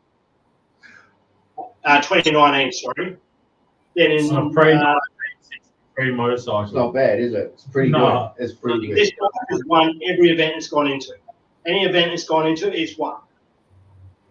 Then in 2021, all 3 top bikes smashed that record. Jeez. I can't remember what the speed was, time, but the fastest bike there was a Rickman, pretty sure it had an AMC box with a SO motor, a gyro motor. I remember Uncle telling me about that. Yeah. Now this thing would go down straight on one wheel, rooster tailing. Yeah. Now seeing that on the sand, like this old bike up on one wheel, going like that, and with a big rooster tail coming out the back of it. It's insane, isn't it? Seeing that, that's got to be worth seeing. Yeah. Now there's another guy coming down from Queensland. He's bringing his Vincent Black Shadow down again. What's nice. Wow. Really? Race on the beach. So put it this way, a lot of fresh water washed them down, I think, afterwards. Yeah, I was just thinking that myself. Yeah. But he's coming from far north Queensland. So it's getting attention actually around the world. Definitely inside Australia, but starting to pick up globally. Yeah. We're hoping, because I'm in the Levers Club that also puts on the event, we're hoping to maybe get onto live streaming so people can pay to watch it. Yeah. Because it's only 1 or 2 races in the world. Yeah. Yeah. The Americans have something similar, but it has to be American built, as in made in America, and that's a drag race. Right. Not quite so good, is it? Well, it's a drag race. It's right in a straight line, but Yeah. To try and get that on the beach, get around, and that was what my uncle's racing a sidecar. When he was doing it, he was telling me, and he almost ended up in the water a few times. Yeah. He's trying to turn around, and he's probably going, you head towards the water, and he's, oh shit. Well, someone actually missed the turn. 2 bikes overshot, and one of the swingers, because they were coming up to the pylons, and one of the swingers just exited the bike, just jumped off, and like you can see the rider, the rider's just like looks around and realizes he's seen the pylon. He had to quickly shift it around. But it's that it's one of those things. It's once in a lifetime experience to actually get out there and race, let alone do it multiple times. Yeah. Oh, yeah. Well, the Vincent's going to be it's a pretty heavy bike, no? Yeah, she's a heavy bike, but she goes. Yeah. And it doesn't bog down, huh? No, because the sand's not too bad. It's wet around, isn't it? That's the reason why we can have it there is underneath that sand is pebbles. Okay. So it's basically like one of your beaches in the UK. Yeah. But no, We've got the sand. Do they go over it with a roller and stuff first? No. You actually need to. Between the tyres, it washes it out nice and flat. This is a beach that you can go any day of the week and drive on. Oh, right. And so there's videos, like old videos of mine, of riding on that beach. Yeah. And I got to the end, and then it just dropped down about a foot, and water came in. I got wet everywhere, but that was interesting. But no, it's and it's pretty firm. It is. You go along and you're like, geez, that's firm. But I've gone along on my bike going, topping about 50 kilometers an hour, because you really shouldn't be going that fast anyway. But it should be about 10 when there's normally people on there. But I was ended up doing about 50, going, these guys are doing like 150, 160 like kilometers an hour, 100 mile an hour on the beach. Racing, yeah, when they're racing, yeah. Well, I've got to see some of that. Yeah. The history behind Celix is it used to be held up until the, I think, mid-50s. So a lot of the bike clubs, like Levis Bike Club, AJS, all those sort of guys would have a clubhouse down on the beach. Now, some of the places you can still see boat ramps where they'll just go down, put their bikes down, and just go for health levels. I'm pretty sure, if I remember rightly, it was almost a weekendy thing. Almost every weekend they would have races out there up until the 50s, obviously. And then they sort of pulled the pin. So it's only recently just started coming back as a main event, which is fantastic. Yeah. Well, it's the only time you're going to get to see, this is an average bike for them in the pits. One guy, first year I went across from me, had a Manx Norton. And he was out there to race. He wasn't going out there to be slow. He wanted to race. The featherbed frame. And that thing was quick. But once again, you're looking at a $60,000 motorbike plus. Oh yeah.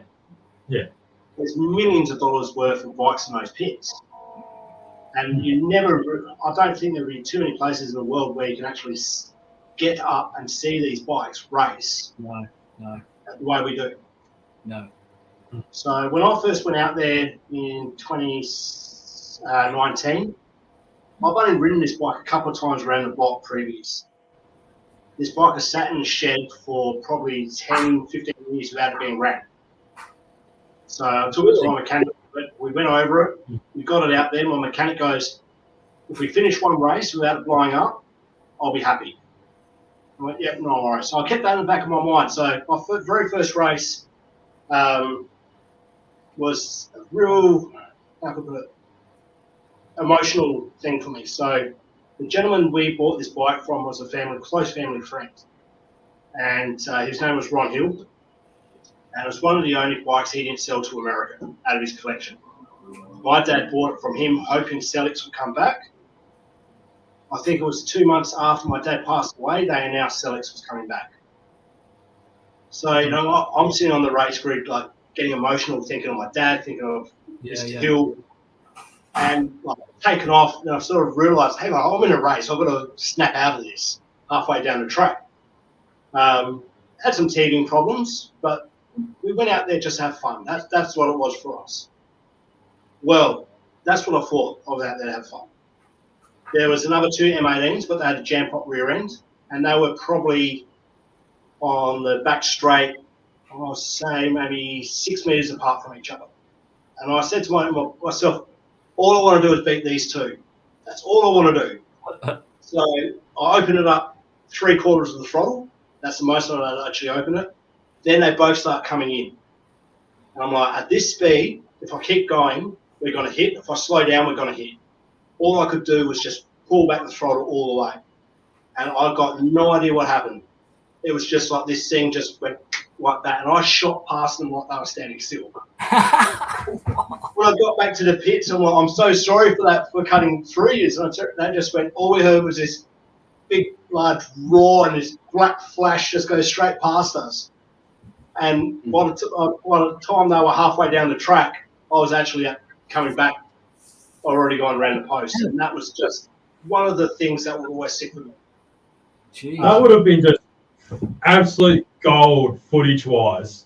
Yeah. That's like movie stuff right there.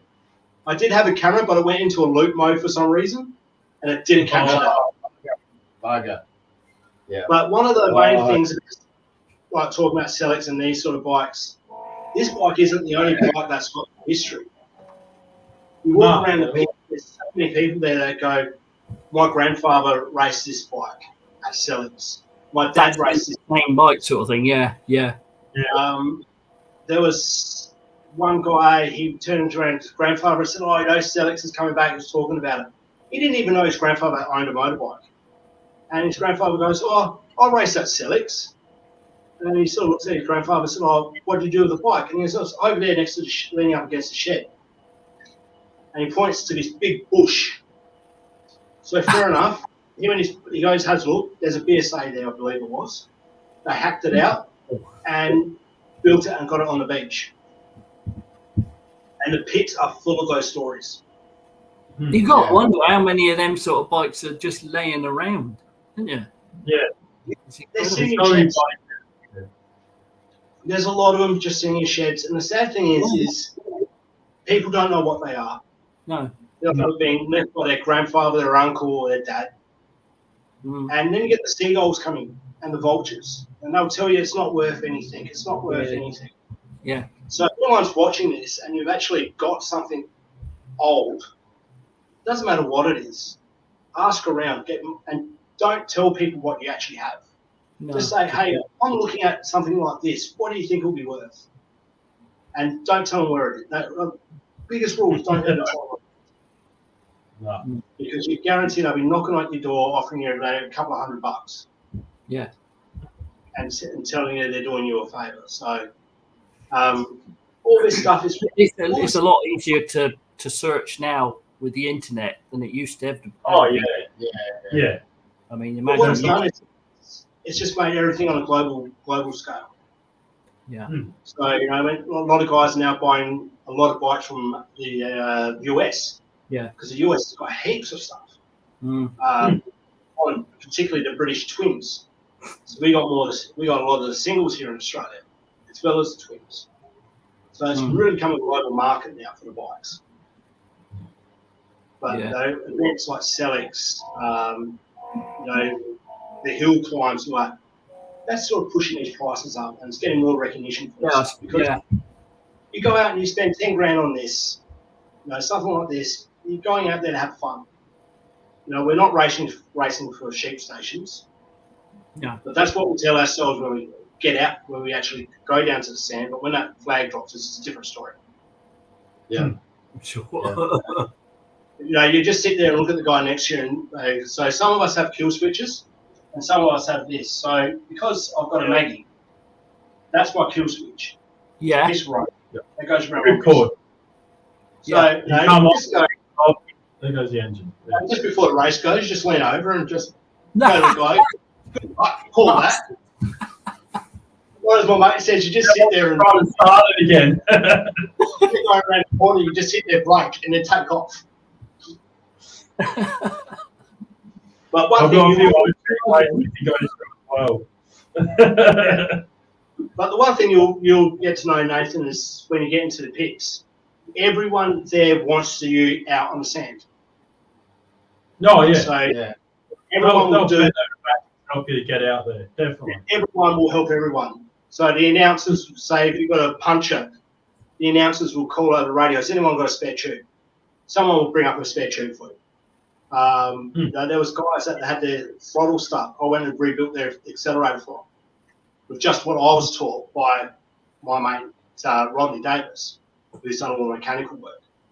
And it's just such everyone is there for that event, and everyone wants to see all the bikes out. Oh, yeah. So I've actually got some videos. Yeah. I'll send you the link, Nathan, and you can send them through. Yeah. But you can just look up Sellings Beach historical race, and you can find it all there. Wow. All right, we're gonna.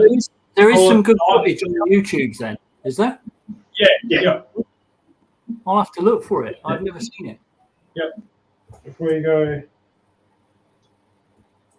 So the next thing I would like to see is the low before TT come back. Yeah. We'll talk about that next time, I reckon. Yeah. I delved into it a little bit earlier, Daryl. Yeah. I will talk about that. I checked it out. It's 8 miles, is it not? 8-mile circuit or something. That racetrack. Is that right? Well, I do have someone who's done a bit of a historian on that event. That's hopefully we're bringing it. Yeah, it looks interesting. So they don't use it anymore. Then it's not. No, it's public roads and that now. It's a public road. Okay. Yeah. But they could close them off like TT does it. Yeah, if you look up, I think it finished in like the late 30s. Yeah, we're talking like back then. There is some stuff on YouTube. If you look up the Loberthal, Grand Prix and all that, there is some stuff on it. Not much, like very little, but there is some stuff there. So Loberthal was basically, it is a bit of a racing mecca. The amber light Daryl spoke about earlier, that's like the go-to for motorcyclists in South Australia. It's one of those things, yeah. So I'll be with my assistant, so just keep watching the channel. We'll be putting this other channel out there as well, and all this will be coming to light. So we're going to be doing a lot of it. We're going to be going out there, and that's where the show and shine is. If you look on that show and shine video, I think I got some footage on some of the posters on the walls showing some of that as well, with the old Grand Prix and all that as well. We're talking, skinny bicycle style bloody wheels they used to run. Was it 1939? No, I think it's probably when it finished. Is that when it finished? Footage of like 36, 37, I think I've seen as well. Right. But yeah, it's bloody good. So Daryl, I will this new channel that we'll end up doing, the three of us, we're going to be trying to put on stuff like that as well. So it should be bloody interesting. Yeah. So we'll have the show and shine up there in February. Yeah. So come Feb, there'll be some footage for Loberthal, and we'll get more in depth about it then. Excellent. Sure. Easy. Well, we better get going. It's like 12:30 here. And I'm getting summoned. 4 o'clock in the afternoon here. Yeah, you're all right. Yeah, so we'll call it. We've been gone for a while. It's been good. Yeah, it's been very good. No, good catching up, mate, as well. So don't be a stranger anytime you come and see us. Come on. Sure. Come say good day. So that's all right. All right. Have a good week. Cool. Have a good new year, eh?